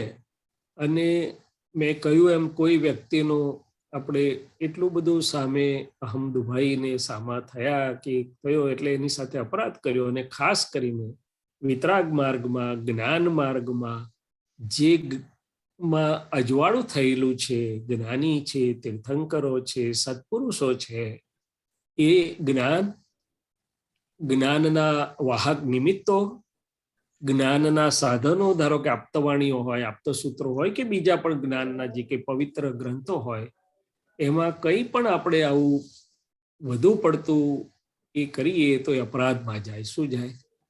એટલે અહમ દુભાઈ અને અપરાધમાં શું ફેર છે? ના, અહમ દુભાઈ તો નાની વાત છે. અપરાધ તો બહુ મોટી વાત થઈ. અપરાધ એટલે સામાવાળીઓ થઈ ગયો એનો અહમ દુભાવ તો નાની ડિગ્રી છે. અપરાધ તો બહુ મોટું થાય. અહમ દુભાયા પછી પણ બહુ મોટું છે. સામાવાળીઓ થઈ ગયો, એના સિદ્ધાંતને તોડ્યું, એ વાતને તોડ્યું, એ રીતે આખો અપરાધ. થોડો બંનેના દાખલા થોડો આપો. મેં કહ્યું ને કે આ જ્ઞાન કે જ્ઞાનીઓ કે તીર્થંકરો, ગોશાલક મહાવીરની સામે થઈ ગયા, એને ખાલી અહમ જ નતું દુભાયું, સામાવડિયા થઈ ગયા હતા. શું થઈ ગયા હતા? તો એ અપરાધ થયો. એવી રીતે જ્ઞાનીની કોઈ વિનય ના કરે કે ન માને ત્યાં સુધી ઠીક છે, પણ સામાવડીઓ થાય તમારું બરોબર. વિરાધના છે અપરાધ. અપરાધ અને વિરાધના નજીક નજીક થાય છે, પણ અપરાધ તો બહુ મોટો દોષ છે, બહુ જાડું દોષ છે. એવી રીતે જ્ઞાનીનું થાય અને સામાન્ય મનુષ્યો જોડે પણ અપરાધ કરે. તો બંનેના શું ફેર છે? અપરાધ ઘણો અને બધો વિરાધના? ફરક. જેની જોડે કરે એવો દંડ મળે, અને જ્ઞાનીની જોડે કે તીર્થંકરોની જોડે કરે તો 100 ગણો દંડ મળે. વિતરાગની ઉપર એક ફૂલ નાખો તો 100 ફૂલ પાછા આવે, ને એક પથરો નાખો તો 100 પથરા પાછા આવે. અને સામાન્ય મનુષ્યો જોડે કરો તો એવો રીતે એનો દંડ મળે. વિરાધનામાં પણ અપરાધ હોય ને? હા, હોય ને, હોય. તો બંને નજીક નજીક છે વિરાધના. હા. તો ફેર વિરાધના શબ્દ ફક્ત ધર્મ અને જ્ઞાનના નિમિત્તો અને સાધનોને લાગુ પડે છે, જ્યારે અપરાધ તો બધે લાગુ પડે છે. મેં વાત કરી ને કે કાનૂની અપરાધ હોય, સામાજિક અપરાધ હોય, બધા ઘણી જાતના અપરાધ હોય, અને જ્ઞાન માર્ગના પણ અપરાધો હોય. અચ્છા, ધન્યવાદ. જય સચ્ચિદાનંદ. દીપકભાઈ, અત્યારે અણહકનો વિષય ભોગવ્યો તો એ પણ એક જાતનો અપરાધ થયો. અત્યારે સરકારનો કઈ કાયદો તોડ્યો તો એ પણ અપરાધ થાય. પણ એ દરેક પ્રકાર જુદા જુદા છે, પ્રમાણેના દંડ જુદા જુદા હોય. જય સચ્ચિદાનંદ. જય સચ્ચિદાનંદ. સંભળાય છે? હા, સંભળાય. બોલો. હા, આપણે જે છેલ્લી પરિણતિ વિશે જે વાત કરી કે છેલ્લી પરિણતિ હોય ત્યારે 2/3 પાર્ટ ને બધું કેલ્ક્યુલેશન છે આપણું, જે છેલ્લા ભાગમાં ફોટા પડે છે, બધા ગધેડાનો ફોટો પડે છે, માણસનો ફોટો પડે છે.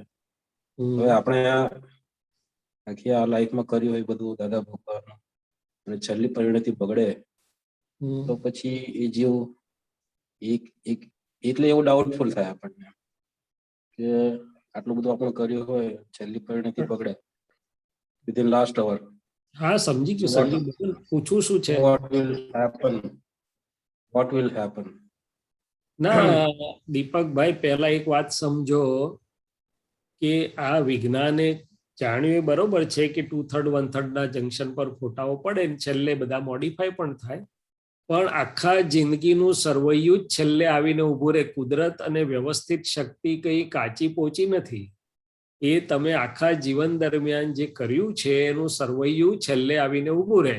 અને જે દાદાના માર્ગમાં છો અને તમે આ કરી રહ્યા છો, એટલે તમારે કોઈ માથાકૂટ કે કોઈ તમારે કરો કે ના કરો, દાદા આઈને હાજર જ થઈ જશે. અને સમાધિ મરણ કહેવામાં આવે છે, એટલે છેલ્લે દાદા હાજર થઈ જ જાય જેને દાદાનું શરણે છે. આપણે એ બધી ચિંતા કરવાની કોઈ જરૂર છે નહીં. આપણે શુદ્ધાત્માનું આપણું સંભાળો, બાકી અવસ્થાનું જે વિજ્ઞાન છે ક્યાં લઈ જશે ને કેમ લઈ જશે બધું વ્યવસ્થિત સોંપી દો.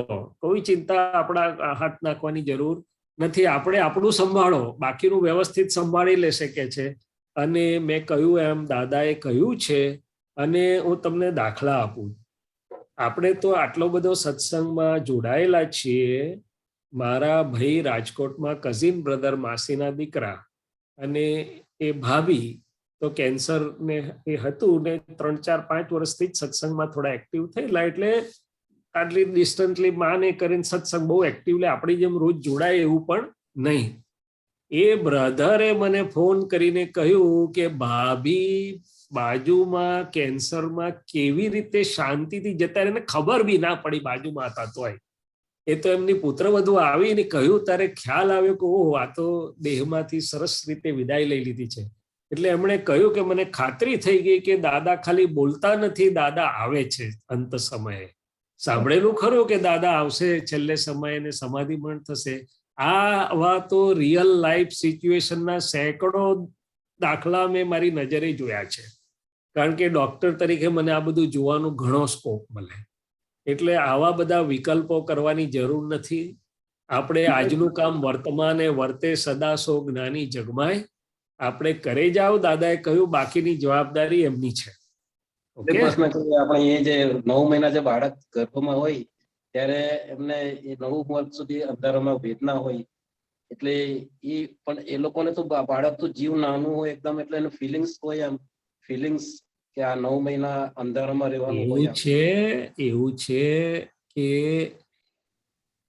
આપણે 80 વર્ષનો ડોસો પછી જ્યારે ગર્ભમાં જાય ત્યારે એને કોથળો બાંધી દીધો, આત્મા જે ખુલ્લો હતો અત્યારે આપણા બધાનું જે ખુલ્લું છે એ જ્યારે ગર્ભાવસ્થામાં જાય ત્યારે એની પર આવરણ પડે એટલો ટાઈમ, એટલે કે આત્માને કોથળામાં નાખ્યા જેવું થાય કેવું લાગે. એટલે એક અવસ્થા છે. એટલે આ તો પણ કુદરત એટલી ડાહી છે કે એની પર પડદો પાડી દે છે, આપણને બહુ ભાન રહેવા દેતી નથી. એટલે પછી એ સમય પસાર થઈ જાય અને પાછો 17-18 વર્ષનો થાય એટલે પાછું ખુલ્લું થાય. ત્યાં સુધીનો સમય એ આત્માને કોથળામાં પૂર્યો એવું ગણાય. પણ એ તો જ્ઞાનીઓ આપણને સમજાવવા માટે કહે છે કે ચેતી જાઓ ને સમજી જાઓ, આ પુનરપી જન્મમ પુનરપી મરણમ એ કઈ લાડવા ખાવાના નથી. ત્યાં એ તો બેભાનપણામાં બધું ચાલ્યું જાય છે, એટલે ચાલ્યું જાય છે. શું છે? સમજાય? સમજાય. એને બીજું પછી કુદરત પડદો પાડી દે એટલે એને કઈ બહુ એવું ત્યાં તરફડાટ ના હોય. પણ અત્યારની પરિસ્થિતિમાં સમજવામાં આવે તો સમજાય કે આ કેવું હશે ત્યાં. અંધારી કોટડીમાં નાખે તમને, અજવાળામાં રહેતા હોય પછી થોડો વખત અંધારી કોટડીમાં પૂરે કેવું થાય. એટલે વાત સમજવાની છે, એમાં બહુ વિચાર કરવા જેવો નથી બધો. કલ્પનાના ઘોડા પર સવાર થવા જેવું નથી. વાસ્તવિકમાં જે છે એમાં આપણે શુદ્ધાત્મા સ્વભાવમાં રહીને સંજોગોનો જ્ઞાતા દ્રષ્ટા રહીને પુરુષાર્થ કરીએ એ આપણું કાર્ય. જય સચ્ચિદાનંદ. હા, જય સચ્ચિદાનંદ. શુદ્ધાત્મા ભાવે પ્રણામ. હા, હમણાં આપણે પહેલી કલમ વિશે સામાયિક ચાલે છે ને, તો જુદા જુદા પ્રકારના અહંકાર અંદર કેવા છે તે દેખાય છે. હવે એક બાજુ એવું કે આઈ વોક અરાઉન્ડ થિંકિંગ આઈ એમ બેટર ધેન એવરીબડી, એવું બધું હોય અંદર, બધું તે દેખાય, બધાની ભૂલો દેખાય. પણ બીજી બાજુ there is a very sensitive અહંકાર. For example, my husband says I have a very fragile ego. થોડી વારે ખોટું લાગી જાય. So there is that too. So એમાં ટફ કેવી રીતના થવાનું? નહીં, એટલે આમાં શું છે શીતલબેન, બે વાત છે કે જો હું શુદ્ધાત્મા છું, આપ શુદ્ધાત્મા છો, તો શીતલબેનની પ્રકૃતિને જોનારા ને જાણનારા છો, એટલે કે પ્રકૃતિને ઓળખો. દાદાએ શું કહ્યું કે પ્રકૃતિનો ફોટો પાડતા આવડી જાય એટલે પોતે પુરુષ એટલે કે શુદ્ધાત્મા થઈ ગયો. જેટલા અંશે પ્રકૃતિનો ફોટો પાડતા એટલે કે ઓળખતા આવડ્યું એટલા અંશે આપણે શુદ્ધાત્મા થઈ ગયા અને રહી શકીએ. એટલે પહેલામાં પહેલું તો મારું એવું નહીં કહેવાનું, મને થાય છે એવું નહીં કહેવાનું. આ શીતલબેનનું મશીનરીને માં આવું છે એવું જાણું છું. શું છે? હવે મશીન તો જેવું મેન્યુફેક્ચર થયેલું હોય એવું હોય કે બીજું હોય? એવું જ હોય. એટલે એ કુદરતી રચના છે. શું કીધું દાદા ભગવાને? કે મન વચન કાયની અવસ્થા માત્ર કુદરતી રચના છે, તેનો કોઈ બાપોય રચનારો નથી અને તે વ્યવસ્થિત ભાવે રહેલી છે. એટલે શીતલબેન જેવા છે તેવા આપણે એની પર રાગે નહીં કરવાનો, દ્વેષે નહીં કરવાનો, એનાથી સફોકેશન નહીં અનુભવવાનું, અને એ નહીં, પણ આપણે શુદ્ધાત્મા અને શીતલબેનને જોવાના, જાણવાના, ઓળખવાના. નંબર 1. નંબર 2 કે ઓળખશો એટલે તમારા હસબન્ડ કે ને ફ્રેજાઇલ છે, તમારે કહેવાનું હા ફ્રેજાઇલ છે પણ જોડે રિપેરિંગ નું ઓટો રિપેરિંગ છે એટલે ચિંતા ના કરીશ, તું તરત થઈ જાય છે ઓટો રિપેરિંગ. એટલે એવો કોઈ નુકસાન કરતા નથી, આનંદ વાળો છે એમ કહી દેવાનું. શું કરવાનું? એ તરત પાછો આનંદમાં આવી જાય છે અને કામ સારું આપે છે. એમ અહંકારને પણ એવું તો ખરું ને કે ભાઈ બિચારો ડિસ્ચાર્જ અહંકાર સારું કામ કરતો હોય તો આપણે જરા એને થાબડી આલવો પડે. દાદા ભગવાને એ જ કર્યું, ભાંગેલા અહમને થાબડી વહાલથી બધાને ઉપર લઈ ગયા. શું કર્યું? અને ત્રીજી વાત કે પહેલી કલમમાં આ ડિસ્ચાર્જ અહંકારથી સામેનાનો અહમ ક્યાં દુભાય છે એ આપણે જોતા હોઈએ છીએ કે બીજાનો અહમ ક્યાં ક્યાં દુભાવવાના, કેવી રીતે આપણે નિમિત્ત બન્યા. એ આપણે જોતા હોય છે ને એ સૂક્ષ્મમાં જોઈએ ત્યારે ઘણું બધું દેખાય. ઓબ્વિયસ તો દેખાય આપણને કે કોઈની સામા થયા, કોઈને ઇગ્નોર કર્યા, કોઈનું ના હું I won't listen to you, એમ એવું જરાક વધારે કડક થઈને કહી દીધું હોય સાસુમાને કે બીજાને કે ત્રીજાને કે હસબન્ડને કે કોઈ વાર તારે અહમ દુભાય કે હવે આ જો ગાંઠતા જ નથી એમ, એટલે વધુ પડતું થાય. સામાન્ય વાતને અહમ દુભાવું નથી કહેતો. અહમ એટલે એની આઈડેન્ટિટીને આપણે ઓપોઝ કરીએ છીએ, એની આઈડેન્ટિટી પર પ્રહાર થાય છે, એની આઈડેન્ટિટી ઉપર ઘા પડે છે જે કોઈ વ્યક્તિને, ત્યારે અહમ દુભાય છે. હવે એ પછી આગળ જઈએ ત્યારે આપણને સૂક્ષ્મમાં બધું દેખાય કે વ્યૂ પોઈન્ટની પકડ પકડી, આગ્રહ પકડ્યો, કોઈનું ના માન્યું અથવા આપણું જ પકડ્યું, એટલે ત્યાં થોડોક માઇનર પણ અહમ દુભાયા વગર રહેતો નથી. એટલે એવી રીતે ધીમે ધીમે ખબર પડે. અને એનાથી આગળ જઈએ ત્યારે ખબર પડે કે આપણને જે ભેદ બુદ્ધિ રહે છે બીજાની જોડે, કે આ તમે ના હું, આ તમારી વાત ના મારી વાત, એ બધું સૂક્ષ્મમાં અહમ દુભાવવાના કારણ છે. એની સામે સોલ્યુશન શું છે? તો કે જોવાથી ઘણું ખરી ઓગળી જાય છે. કારણ કે આપણો ડિસ્ચાર્જ અહંકાર ઓગળવા લાગે છે, આગ્રહ છોડવા લાગશે, પકડ છોડવા લાગશે, આઈ એમ ઓનલી રાઈટ એ છોડવા લાગશે. અને પછી શું થશે તો કે પ્રેમ સ્વરૂપ થતો જશે. એનું ફાઇનલ સોલ્યુશન આ છે કે જો આપણે પ્રેમ સ્વરૂપ થવા માંડ્યા કે બધામાં હું જ છું. હવે હું જ છું કેવી રીતે? તો કે મારા મન વાણી કાયાથી એને જે કઈ સુખ કે દુઃખ પહોંચવાનું એ પહેલા મને અસર કર્યા વગર રહેતું નથી. તો દેન વેર ઇઝ ધ અધર? તો પછી અહમ દુભાવાનું આખું મૂળિયું જ ઉડી જશે. જ્યાં સુધી ધી અધરની ફિલિંગ છે ત્યાં સુધી ક્યાંક ને ક્યાંક અહમ દુભાયા સિવાય રહેશે નહીં. ખ્યાલ આવ્યો? અને આજે અહમ દુભાવાના સૂક્ષ્મ કારણો શું બને? તો કે બધાને માય સ્પેસ ને માય વે ને માય લાઈફ, એટલે તમારું તમે જાણો ને હું મારું જાણું. શું કરે? એવું છે. હા, તો ત્યાં પછી અહમ ને દુભાય કે ના દુભાય? ઓટોમેટિક દુભાય જ છે. વાણી વર્તન આ સમજવાથી આ પહેલી કલમ બહુ જ મહત્વની છે. અને દાદાએ ત્યાં સુધી કહ્યું દુભાવશે નહીં કોઈનું અહમ, પામશે જીવ સત્યમ સુહમ. એને જ્ઞાન નહીં હોય તો પણ સ્વયં જ્ઞાન થાય, એટલી બધું પાવર છે આ કલમમાં. એટલે જેમ જેમ આગળ વધશો પણ જસ્ટ જોવાનું, શીતલબેન જુદા, હું જુદો, અને શીતલબેન થી બીજાનું ક્યાં દુભાય છે એમાં શીતલબેને દેખાશે ને બીજાનું પણ દેખાતા આખું બધું ક્લિયર થઈ જશે. પણ સેન્સિટિવિટીની કોઈ ચિંતા કર્યા વગર મશીનરી તરીકે ઓળખો એને, પ્રકૃતિને, કે આ મશીન આવું છે. હવે મશીન ઓળખ્યા પછી કામ લેતા આવડે કે ના આવડે? આ દીપક આનંદજી, રજની દાદા બધા એન્જિનિયરો છે, એમને પૂછવાનું તો કે મશીનરી ઓળખી એટલે ફટાફટ 2 સ્ક્રૂ આમ ને 2 સ્ક્રૂ આમ, બેસ્ટ લઈ શકે આઉટપુટ એની પાસે. પણ મશીનરી ઓળખે નહીં તો ગમે તેટલું પ્રેશિયસ મશીન હોય મારા જેવાને આપે, મશીનરી ના ઓળખાય તો એક્સિડન્ટ થઈ ફ્રેક્ચર ટુકડા થઈ જાય. એવું જ આ બધું અંદર પણ છે. બરાબર, બહુ સરસ. બરાબર, એક્ઝેક્ટ. એટલે આ પ્રકૃતિમાં છે એ ઓળખવાનું છે, પછી એની સાથે ડીલિંગ કરતા આવડી જાય. હા, અને પછી જોશો એટલે સામેનાનું ક્યાં હમ, ક્યાં પણ નિમિત્ત રૂપે કોનું ક્યાં દુભાય છે ખબર પડશે. એ ખબર પડશે. બરાબર, બહુ સરસ. જય સચ્ચિદાનંદ. જય સચ્ચિદાનંદ. બેન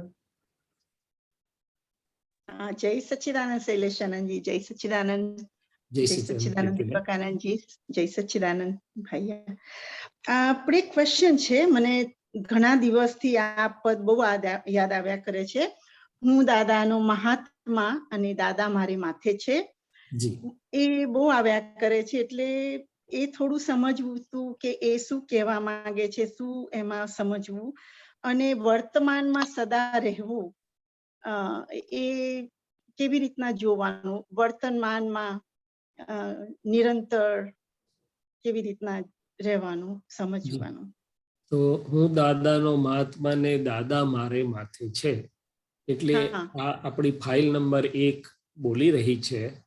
અને અંતરાત્મ સ્થિતિમાં આપણે સમજીએ છીએ કે આપણે કેવી રીતે, હવે હું દાદાનો મહાત્મા કહીએ એટલે આખા પરિણામ બહુ સુંદર થઈ જાય અંદર.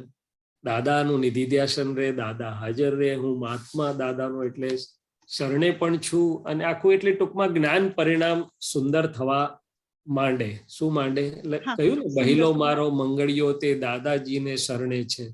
મેં કહ્યું ને કે આપોઆપ દાદાનો મહાત્મા એટલે આપણું ફાઇલ 1 નો સમર્પણ ભાવ. આ મંગળિયો એટલે ફાઇલ 1, એ શબ્દ એ જ વાત આવી. ફાઇલ 1 પ્રેમપૂર્વકના સમર્પણ ભાવે છે દાદાને, દાદા હાજર છે મારી સાથે, નિધિધ્યાસન છે, એટલે બોલતાની સાથે જ બધું હાજર થઈ જાય એટલે હું શુદ્ધાત્મામાં આવી જાઉં. ફાઇલ એક સમર્પણ ભાવમાં વિનય ભાવમાં આવે અને વચ્ચેનો જે અંતરાત્મા છે કે છે ને મહિલા દાદા નિકાલ કરવા બાવાને સમજાવે છે. એટલે કે પ્રજ્ઞાના પ્રકાશમાં અંતરાત્મ દશા પણ સુંદર આ રીતે થાય, આજ્ઞાધારી થાય, સંભાવથી નિકાલવાળી થાય. એટલે આ રીતે આખી વાત છે ને, હું તારી મય બેસી ગયો છું અંદર દાદા બોલે છે. મહિલા દાદા નિકાલ કરવા બાવાને બાવા એટલે અંતરાત્મ દશાની વાત છે કે આપણે આજ્ઞાધીનપણે એને સંભાવથી નિકાલને બધામાં રાખે છે. એટલે આ રીતે. અને દાદા મારે માથે છે એના ઘણા બધા અર્થ છે.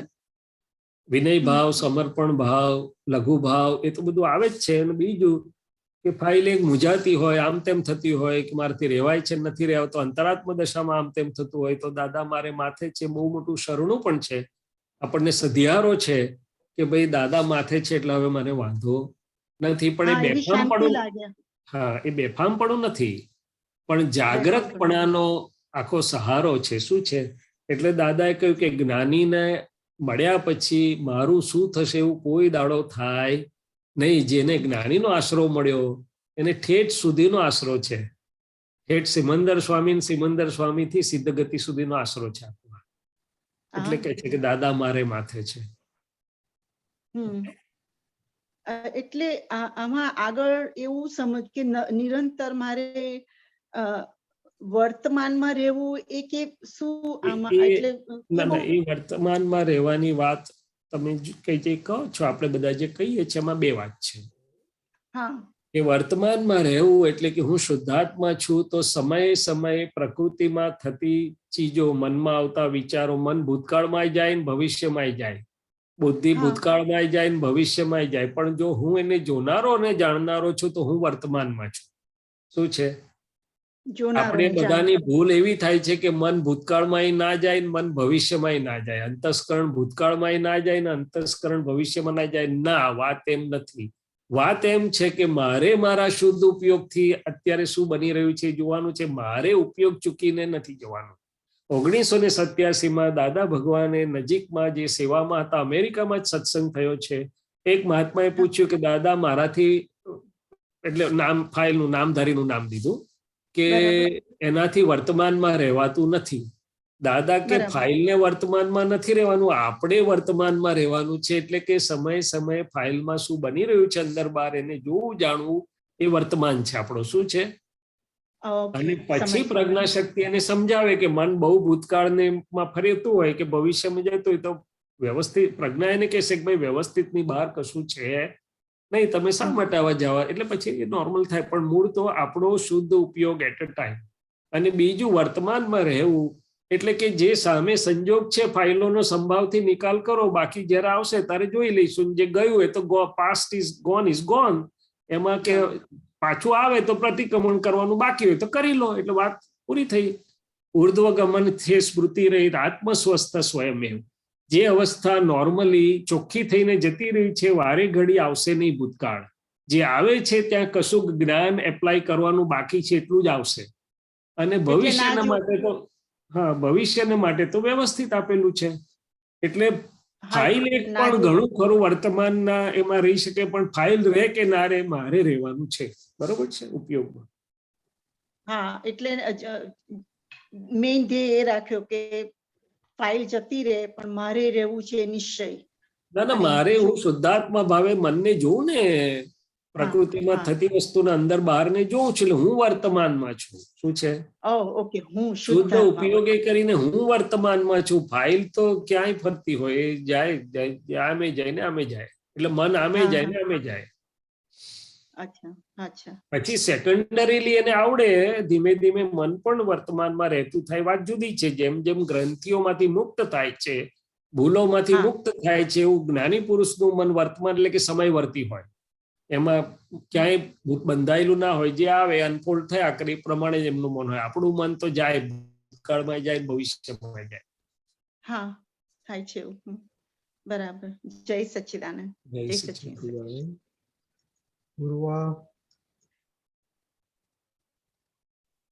जय सच्चिदानंद रजनी अंकल, जय सच्चिदानंद दीपकानंद जी, जय सच्चिदानंद शैलेशानंद जी।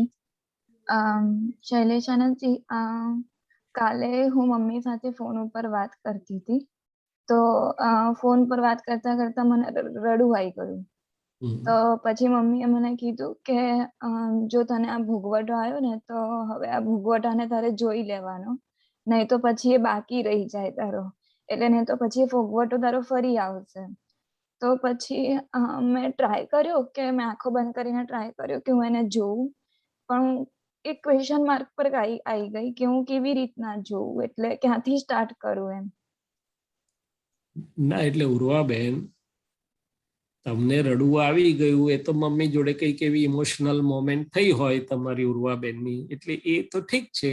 અને એ જોયું કોણે? તો કે હું શુદ્ધાત્મા છું, મેં જોયું. આ ખ્યાલ રહેવો થયું કોને? તો કે ઉર્વાને.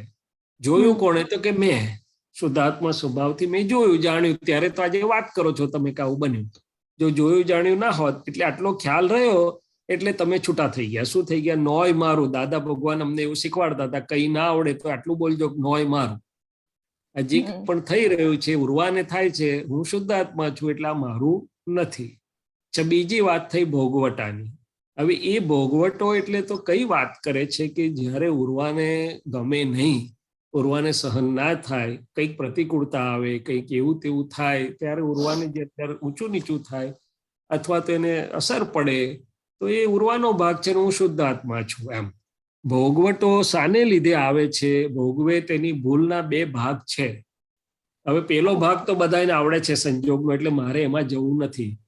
પણ મારી અજાગૃતિની ભૂલ, એને મારું માની લઉં તો ભોગવટો આવે. જો મારું નથી કહ્યું હું શુદ્ધાત્મા છું, તો ઉર્વાનું ઉર્વાના ખાતામાં, મારું તો જુદા પડીને જોયું એટલે તો ભોગવટો આખો ઉડી જ જાય છે. શું જાય છે? મારું કહીને તન્મય થયા તો ભોગવટો આવે, નોય મારું કહ્યું તો ભોગવટો ઉડી ગયો. ત્રીજી વાત કે પ્રજ્ઞાનો પ્રકાશ હાજર થાય એટલે સોલ્યુશન આપી દેશે કે ભાઈ આ તો પરમાણુનો હિસાબ ચૂકવાઈ ગયો છે. એમાં ભોગવટો અણસમજણને લીધે જે આવતો હોય તે સમજણથી ઉડી જાય આખો. શું થઈ જાય? અત્યાર સુધી કોઈ કંઈક આપણને કડવું બોલી જાય તો ઉર્વાને ભોગવટો આવતો હોય. હવે આપણે થયા શુદ્ધાત્મા એટલે ઉર્વાબેનને તરત પ્રજ્ઞા કહે કે ના, કે આજે તો લોટરી લાગી છે. શું થયું? કે આજે તો 2 હસતા હસતા જમા કરવાની રકમ આવી એટલે લોટરી લાગી મોટી. આજે શુદ્ધાત્માના ખાતામાં અને પૂતગલના શુદ્ધિકરણના ખાતામાં બેઉમાં મોટો ફાયદો થવાનો છે. માટે આપણે આશીર્વાદ આપીને જમા કરી લો. શું કરી લો? એટલે અને એ વખતે એવું થાય પણ ખરું કે જે થાય છે ઉર્વાના મન વચન કાયાને થાય છે, તેનાથી તદ્દન જુદું એવું હું શુદ્ધાત્મા છું, પણ એ છતાં પણ એ ચાલુ જ રહેતું હોય છે. અરે પણ તમે ઉર્વાને પથ્થર કરવા માંગો છો? ના.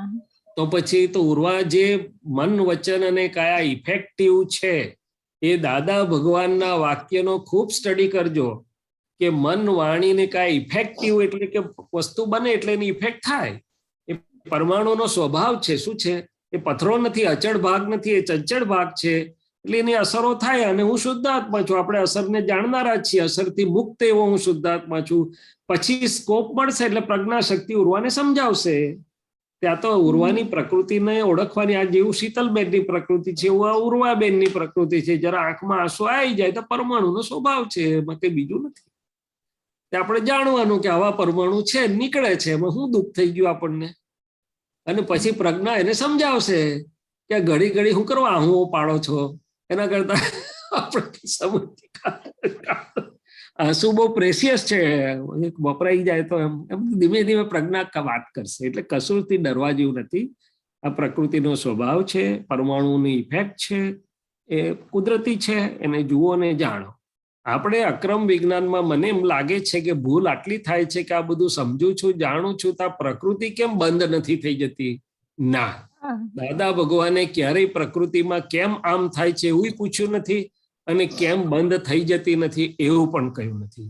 એમણે એટલું જ કહ્યું કે તમે મારું કહીને માથે ના લેશો, જુઓ જાણો, અને પછી પ્રજ્ઞા એની જોડે જે વ્યવહાર કરવાનો છે પ્રકૃતિ જોડે કરશે, અને ધીમે ધીમે એને પાછું આમ હશે તો આમ, આમ હશે તો આમ, એને સમપરિણામી કરી દેશે ધીમે રહીને. શૈલેષ આનંદજી, જય સચ્ચિદાનંદ. જય સચ્ચિદાનંદ. બોલો. હા, ઉર્વાની મમ્મી બોલું છું.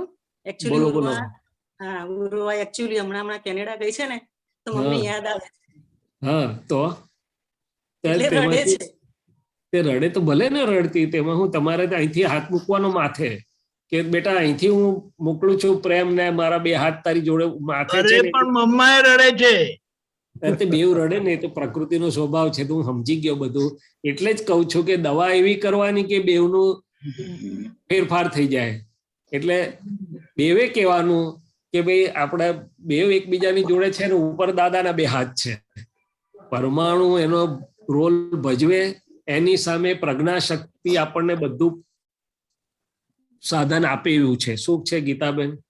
પહેલા તો શુદ્ધાત્માની ખુરશી પર બેસી જવાનું અને પછી ફાઇલ એકની જોડે વાત કરવાની અને સામેની ફાઇલ જોડે પછી વાત કરવાની.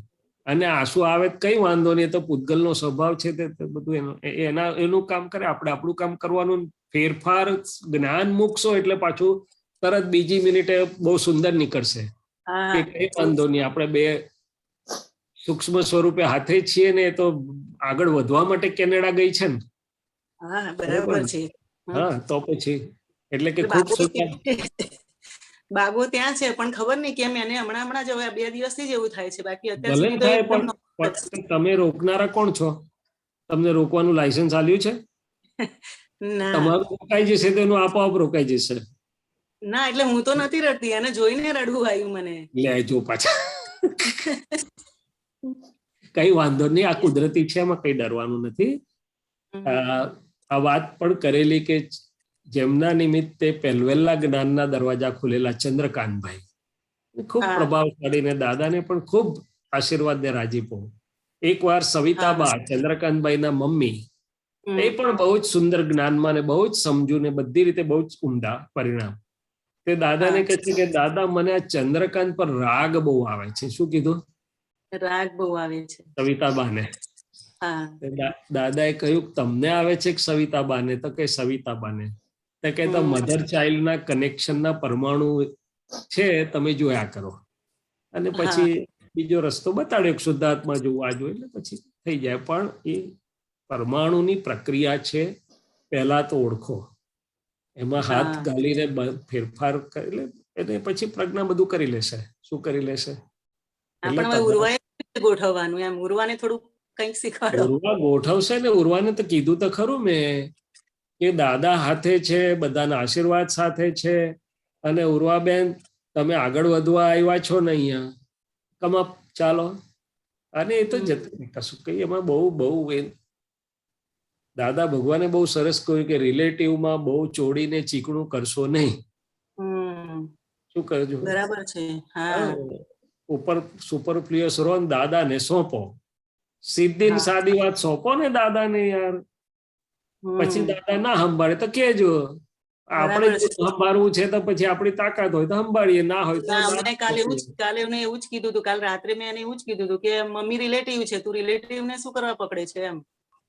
એવું બધું નહીં આવે યાર, આટલું બધું જ્ઞાન નહીં પીરસવા.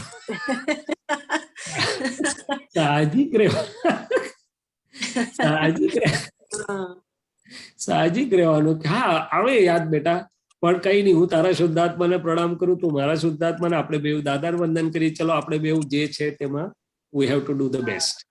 બરોબર? એવી રીતે સાહજિક લો ને પછી તમે ચોપડો ખોલો જ્ઞાનના, તો બિચારીને કઈથી કામ લાગે?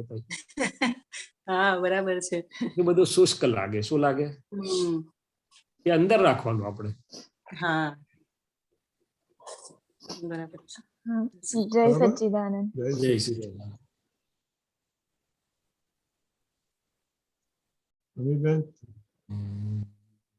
જય સચ્ચિદાનંદ. શૈલેષાનંદજી, દીપકાનંદજી, રજની અંકલ.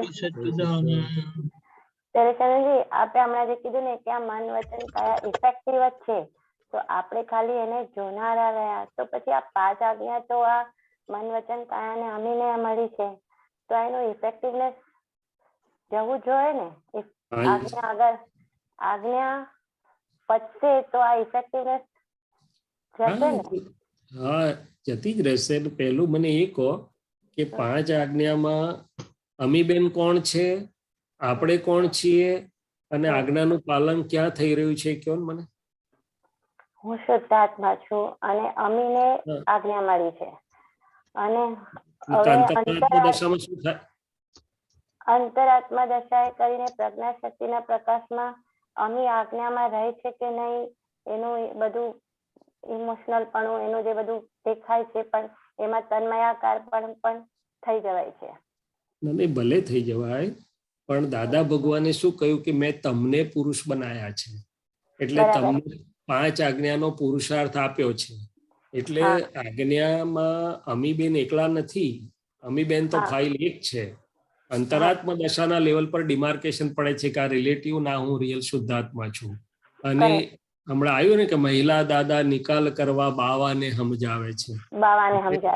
એ વચ્ચેનો જે પુરુષાર્થનો ભાગ છે ત્યાં આગળ આખી 5 આજ્ઞા કામ કરે છે. અને અમીબેન તો મંગળિયા છે, ફાઇલ એક છે. આપણે જ્ઞાતા દ્રષ્ટા છીએ અને પ્રજ્ઞા એને સમજાવે, એ બધી વસ્તુ બરોબર છે. પણ એટલે અને બીજું કે જેવું હાજર થશે કે હું શુદ્ધાત્મા છું ને આનાથી જુદો છું, એટલે અમીબેન તરત જ સરખા થવા જ માંડશે. દાદાએ બહુ સુંદર દાખલો આપેલો કે માલિક ઊંઘતો હોય તારે ચોર ઘરમાં હોય કે માલિક જાગે તારે ચોર ઘરમાં ઉભો રહે. અરે ખોખારો ઊંઘમાં ઉધરસ ખાય ને તોય પેલો નાહી જાય કે આ માલિક જાગ્યો. એટલે શુદ્ધાત્મામાં આપણે જાગ્રત થયાતાની વારમાં એકેય પઝલ રહેશે નહીં. તમે જે કહો છો ને એકેય પઝલ નહીં રહે. એને આપણે પછી ઇફેક્ટને જાણનારા છીએ અમીબેનની, અને જોવા જાણવાથી આપણી નજર પડે એટલે તરત જ એ સમપરિણામી થવા માંડે, શુદ્ધ થવા માંડે. હા, ત્યારે એના પરિણામ આવશે. બરાબર.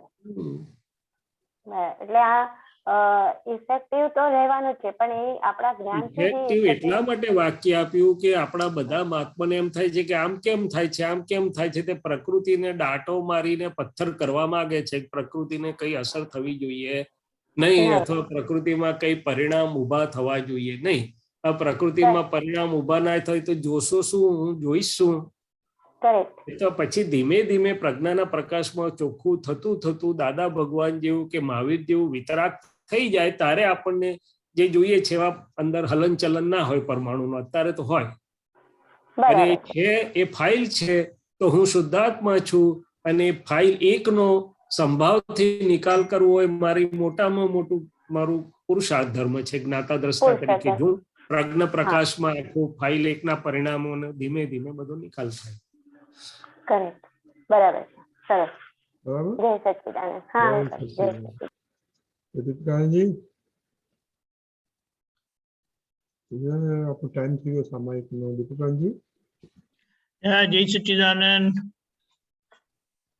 પહેલી કલમના ઇવન સત્સંગમાં પણ ઘણા બધા વેરિડ સવાલો આવ્યા, એટલે આપણે સમજી શકીએ છીએ કે પહેલી કલમનું એક્સપાન્સ આખું 9 કલમ જ છે, અને આપણે એનો પ્રયોગ કરીશું. ડોક્ટર સાહેબ, તમારે પહેલી કલમ સંબંધી થોડું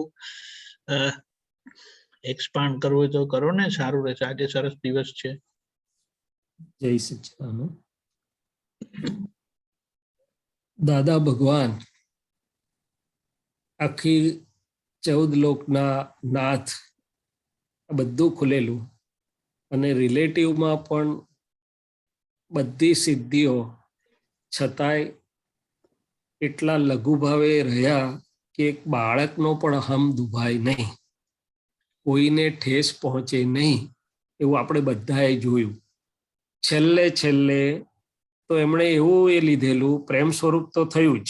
આ બધા પૂછે ને કે ભાઈ હમ ના દુભાય, એના માટે બેસ્ટ વે શું? તો કે પ્રેમ સ્વરૂપ. અને છેલ્લે છેલ્લે દાદાએ એ તો કહેલું જ કે મેં બધી રીત છોડીને પ્રેમની રીત અપનાવી, કારણ કે નીતા આજના અહંકાર, ડિસ્ચાર્જ અહંકાર બધા ક્રેક થયેલા. અને છેલ્લે છેલ્લે એમણે એ રસ્તો અપનાયો, આસપાસવાળાને કહે કે ભાઈ આ વાત સમજાય? તો પેલો કે ના દાદા, મને ના સમજ પડી, મને નથી ઉતરતું. તો ધીમે રહીને દાદા કે તો કદાચ મારી જ કઈ ભૂલ થતી લાગે છે. એટલે બીજાની ભૂલની માગી લે માફી, એટલી હદે જઈને પેલાના ડિસ્ચાર્જ અહંકારને ઠેસ ના પહોંચે, જે દાદાનું ચારિત્ર. એટલા માટે યાદ આવ્યું આજે કે આ બધું જોવા મળ્યું અમને. એટલે અહમ દુભાવવાની જે વાત છે એ મેં કહ્યું એમ સ્થૂળ અહમ દુભાવાનું તો આપણી વાણીની દોષોમાં, આપણા આગ્રહમાં, પકડમાં આપણને દેખાય.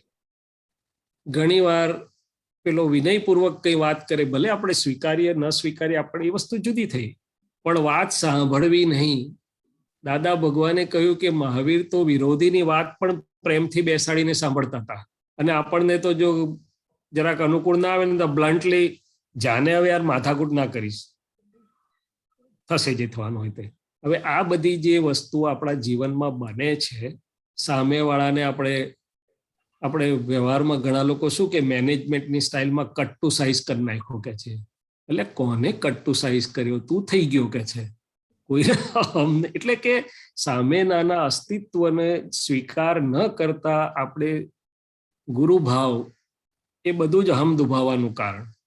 પછી આગળ જઈએ અને ઘણી બધી વખત એવું બને કે પેલાની સમજણ બિચારાની એના ઉદય પ્રમાણે એવી હોય, અને જાણે હું બધું સમજણનું તોપખાનું દાદા કે છે. તો ના કર, એનું એટીટ્યુડમાં ભલે બોલે નહીં, પણ પેલાને દેખાય કે આ મને ઇગ્નોર કરે છે અથવા વેલ્યુ નથી કરતા, એને કમ્ફર્ટેબલ ના હોય એનો હમ. એટલે સૂક્ષ્મમાં પણ દુભાય. શું થાય? એટલે વધારે પડતી હોશિયારી આવે ને હું સમજુ છું ને હું સાચો છું, એ બહુ હમ દુભાવે દાદા કે છે સાચા માણસો બીજાનો, કે હું સાચો છું એટલું ચડેલું હોય ને એને પૈણ, તે બીજાના હમને દુભાયા જ કરે. એટલે વિતરાગોને આ સૂક્ષ્મમાં હોય છે કે કોઈનું પ્રમાણ ન દુભાય, ચોરનું ના દુભાય અને શાહુકારનું ના દુભાય, સતીનું ના દુભાય અને વેશ્યાનું ના દુભાય. હવે ક્યારે બને, કેવી રીતે બને? તો કે આ ભાવનામાંથી એટલું બધું દર્શન ખુલ્લું થાય છે, એમનું વિશુદ્ધ દર્શન છે, આ દર્શન ખુલ્લું થાય છે. એટલે કામ કર્યા કરે. દાદા કે મેં ચોરને વાત બધી સમજાય, પણ અમારા મનમાં એવું ના હોય કે ચોરી કરે છે, ગુનેગાર છે, કે આવો છે કે તેવો છે, તો અમારી વાત એને પહોંચે. અમારા મન અંદર દ્રષ્ટિમાં તો શુદ્ધાત્માના દર્શન હોય, અને કુદરતી કર્મના ઉદયને અધીન છે, નિર્દોષ દ્રષ્ટિ સાથે અમે હોઈએ અને શાદવા દઈએ, ત્યારે એનું પ્રમાણ ન દુભાય અથવા ન દુભાય. એટલે હમ દુભાવાના તો ઘણા છે. આપણે તો હજી વાણીથી બી દુભાઈ દઈએ છીએ. આપણા ખાસ કરીને જો કોઈ આપણો વિરોધ કરે ને, સામાવડીઓ થઈ જાય, ત્યારે જોવાનું કેવી તડાતડી બોલે છે તે.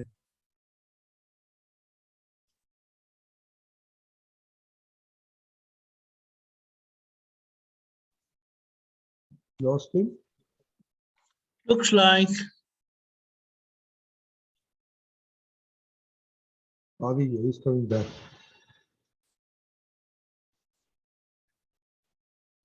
Okay. જય સચ્ચિદાનંદ. એટલે ઘણી બધી જગ્યા એવી છે, અને ઘણી વાર બોલે નહીં પણ સામેવાળાને ગણકાર એને ઇગ્નોર કર્યો કે છે. આજની શું કહેવાય ડિપ્લોમેટિક ભાષામાં. હવે ઇવન અમે બધા આપતા પુત્રો માનો કે બેઠા હોય, અને હું સચ્ચિદાનંદ ના કરું પેલાને કે ગણકારું નહીં, કે એની પ્રેઝન્સની નોંધ બી ના લઉં, તો એનો હમને સૂક્ષ્મ ઠેસ પહોંચે કે ના પહોંચે? તો કે આવી તો કેટલી બધી જગ્યાઓ છે, હજી ઘણી તો આપણા લક્ષમાં જ નથી કે ક્યાં કોઈનો હમ દુભાય છે. એટલે આ બધું ધીમે ધીમે ધીમે ધીમે કરતા કરતા આગળ જવાય. અને એમાં ખાસ કરીને સત્તા છે જેની પાસે, જે પણ નૈમિત્તિક સત્તા વ્યવહારમાં આવેલી છે, ઘરના વડીલ તરીકે આવેલી હોય, સત્સંગના વડીલ તરીકે આવેલી હોય કે બીજું હોય, અને એ સત્તાએ કરીને જે અંડરહેન્ડ્સ છે, આપણી કામવાળી છે, આપણા બીજા છે, ત્રીજા છે, કે એ છે કર્મના ઉદયને આધીન, એની પર જ્યાં આપણું વલણ ને વર્તન જે જોઈ લેવું કે જો આપણે પ્રેમ સ્વરૂપ નથી, તો એ બધા હમ દુભાવાના સૂક્ષ્મ નિમિત્ત કારણો બન્યા જ કરે. એટલે આ બધું જ્યારે વિઝનમાં ખુલ્લું થાય છે, ત્યારે ધીમે ધીમે ધીમે ધીમે આખું દર્શન વિશુદ્ધ થતું જાય છે, અને તો જ આપણાથી કોઈનો અહમ ન દુભાય, ન દુભાવાય કે દુભાવવા પ્રત્યે ન અનુમોદાય.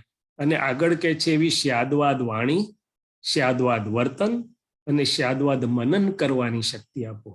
હવે આખી શ્યાદવાદની ભૂમિકા એ નિશ્ચય વ્યવહારની દ્રષ્ટિ સાથેની ભૂમિકા, નિર્દોષ જોવાનું, આ છે તે છે. અને છેલ્લામાં છેલ્લી વાત કે આ ડિસ્ચાર્જ અહંકાર જ્યાં સુધી હાજર છે ત્યાં સુધી એ ભૂલ છે, માટે ડિસ્ચાર્જ અહંકાર છે, એવું દાદાએ કહ્યું. જેટલી ભૂલો એટલો ડિસ્ચાર્જ અહંકાર. તો મારે છેલ્લે આ ડિસ્ચાર્જ અહંકારને જોવાનો છે, અને એ ભૂલ ભાંગશે તો ડિસ્ચાર્જ અહંકાર બધો ઓગળતો જશે. અને હજી આગલી વાત કે આ ડિસ્ચાર્જ અહંકાર કોકની પાસે માન ખોડે કે કોક સારી રીતે બોલાવે એવી રીતે ખોલે કે ન બોલાવે તો જરાક આમ તેમ થાય, તો ત્યાં મારે હાજર કરવું પડે કે હું આ ગુરુ લઘુ સ્વભાવ વાળો એવો શુદ્ધાત્મા છું, જે પ્રાપ્ત થયું હો ના હો પણ અહીંથી તો શુદ્ધ પ્રેમ ને આશીર્વાદ, એટલે ઘણા બધા લેવલ્સથી જાગૃતિ માગે છે. નહીં તો પોતે હકડો રહે પણ પછી બીજાએ જયારે બોલાયા નહીં, ગણકાર્યા નહીં, આ નહીં તે નહીં, તો જરાક પાછું અંદર દુભાઈ જાય તો એ પાછું બદલાઈ જાય. સામે ના દુભાવે પણ પોતાનું હોત દુભાઈ જાય. તો આ બંને વસ્તુ મૂળ તો સામેના હમ દુભાની વાત છે, પણ આ ડિસ્ચાર્જ અહંકારને પણ એમાં પૂરેપૂરું ઓળખાશે ત્યારે આ વસ્તુ થાય. એટલે અમે જયારે પહેલવેલી વાર ડિસ્ચાર્જ અહંકારનું સામાયિક પહેલી કલમનું મૂક્યું ત્યારે 3 દિવસ તો સડન ચાલેલું. પછી અમે ફેરવ્યું કે મેં કહું પાછા આવીશું એની પર, હવે બીજી કલમ પર ચાલો. પણ 3 દિવસ સુધી તો દેખાયા જ કર્યું હતું કે ક્યાં ક્યાં આપણાથી બીજાનો અહમ દુભાય છે. અહમ એનું એક્ઝિસ્ટન્સ છે, એ પોતે છે, એટલે સૂક્ષ્મમાં આ રીતે અને પ્રમાણ દુભાવાને પણ એની જોડે જોડાયેલું છે. જય સચ્ચિદાનંદ. જય સચ્ચિદાનંદ. ઓકે, હું બોલાવું છું અને પછી આપણે 10 મિનિટ માટે કરીએ. જય સચ્ચિદાનંદ.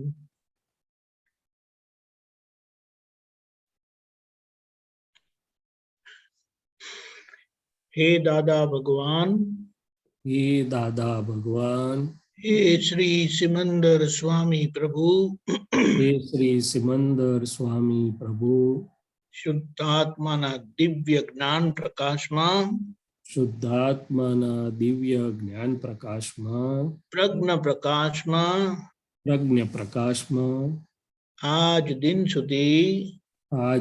સુધી દીપક આનંદથી, શૈલેષ આનંદથી જ્યાં જ્યાં પહેલી કલમ ચુકાઈ છે, જ્યાં જ્યાં પહેલી કલમ ચુકાય છે, પહેલી કલમ સંબંધી જે દોષો થયા છે, પહેલી કલમ સંબંધી જે દોષો થયા છે, તેને સંપૂર્ણ શુદ્ધ ઉપયોગ પૂર્વક, તેને સંપૂર્ણ શુદ્ધ ઉપયોગ પૂર્વક હું મારી અંતરાત્મા જાગૃત દશામાં, હું મારી અંતરાત્મા જાગૃત દશામાં જોવાનું સામાયિક પ્રતિક્રમણ કરવાની, જોવાની સામાયિક પ્રતિક્રમણ કરવાની પરમ શક્તિ આપો, શક્તિ આપો, શક્તિ આપો, પરમ શક્તિ આપો, શક્તિ આપો, શક્તિ આપો.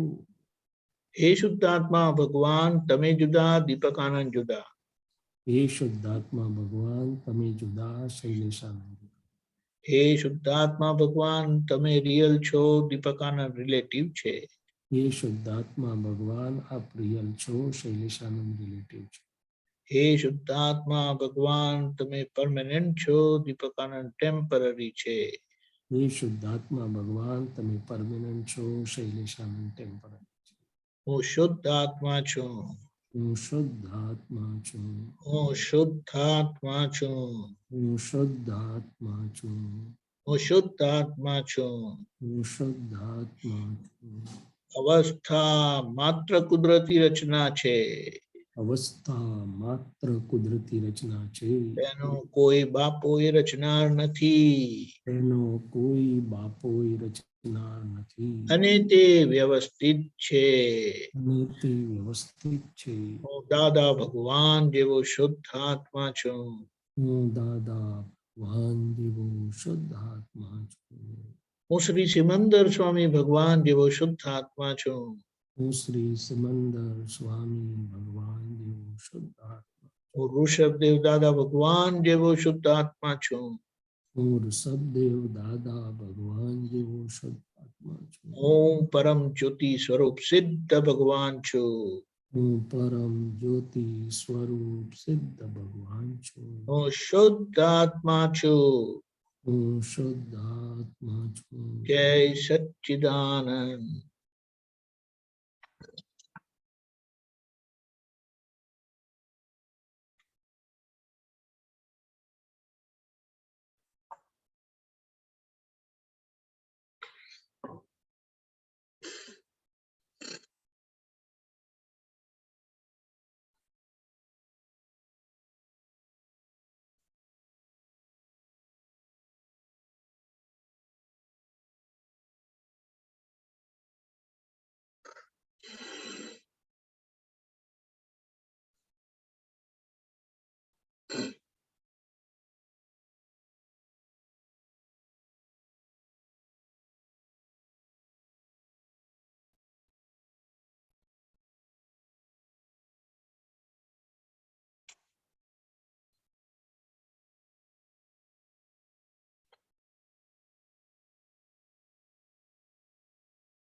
જય સચ્ચિદાનંદ. જય સચ્ચિદાનંદ. આવી રીતે આ નાના નાના પ્રયોગથી જેમ ડોક્ટર સાહેબે કીધું ને કે એ દાદાની કલમ કામ કરતી જશે અને જેમ જેમ એના આવરણો તૂટતા જશે આપણને દેખાતું જશે, સમજાતું જશે અને આપણું એટલું ચોખ્ખું થતું જશે અને આપણી અંતરાત્મા દશા વર્તમાન થતા પૂર્ણતાને પામીશું. જય સચ્ચિદાનંદ. જય સચ્ચિદાનંદ. જય સચ્ચિદાનંદ. જય સચ્ચિદાનંદ. ચંદ્રકાંતજી ટાઈમ થઈ ગયો તો આપણે શ્રીમંત બોલાવો દીપકાજી. બોલો. ચોક્કસ. નમો વિતરાગાય. નમો વિતરાગાય. નમો અરિહંતાણમ. નમો અરિહંતાણમ. નમો સિદ્ધાણમ. નમો સિદ્ધાણમ. નમો આયરિયાણમ. નમો આયરિયાણમ. નમો વજ્જાયાણમ. નમો વજ્જાયાણમ. નમો લોય સવસાહુણમ. નમો લોય સવ સાહુણમ. એસો પંચનમુક્કારો. એસો પંચનમુક્કારો. સવ પાવપણાસનો. સવ પાવપણાસનો. મંગલાણં ચ સૌવેસિમ. મંગલાણં ચ સૌવેસિમ. પડમં હવૈ મંગલમ. પડમં હવૈ મંગલમ. ઓમ નમો ભગવતે વાસુદેવાય. ઓમ નમો ભગવતે વાસુદેવાય. ઓમ નમઃ શિવાય. ઓમ નમઃ શિવાય. જય સચ્ચિદાનંદ. જય સચ્ચિદાનંદ.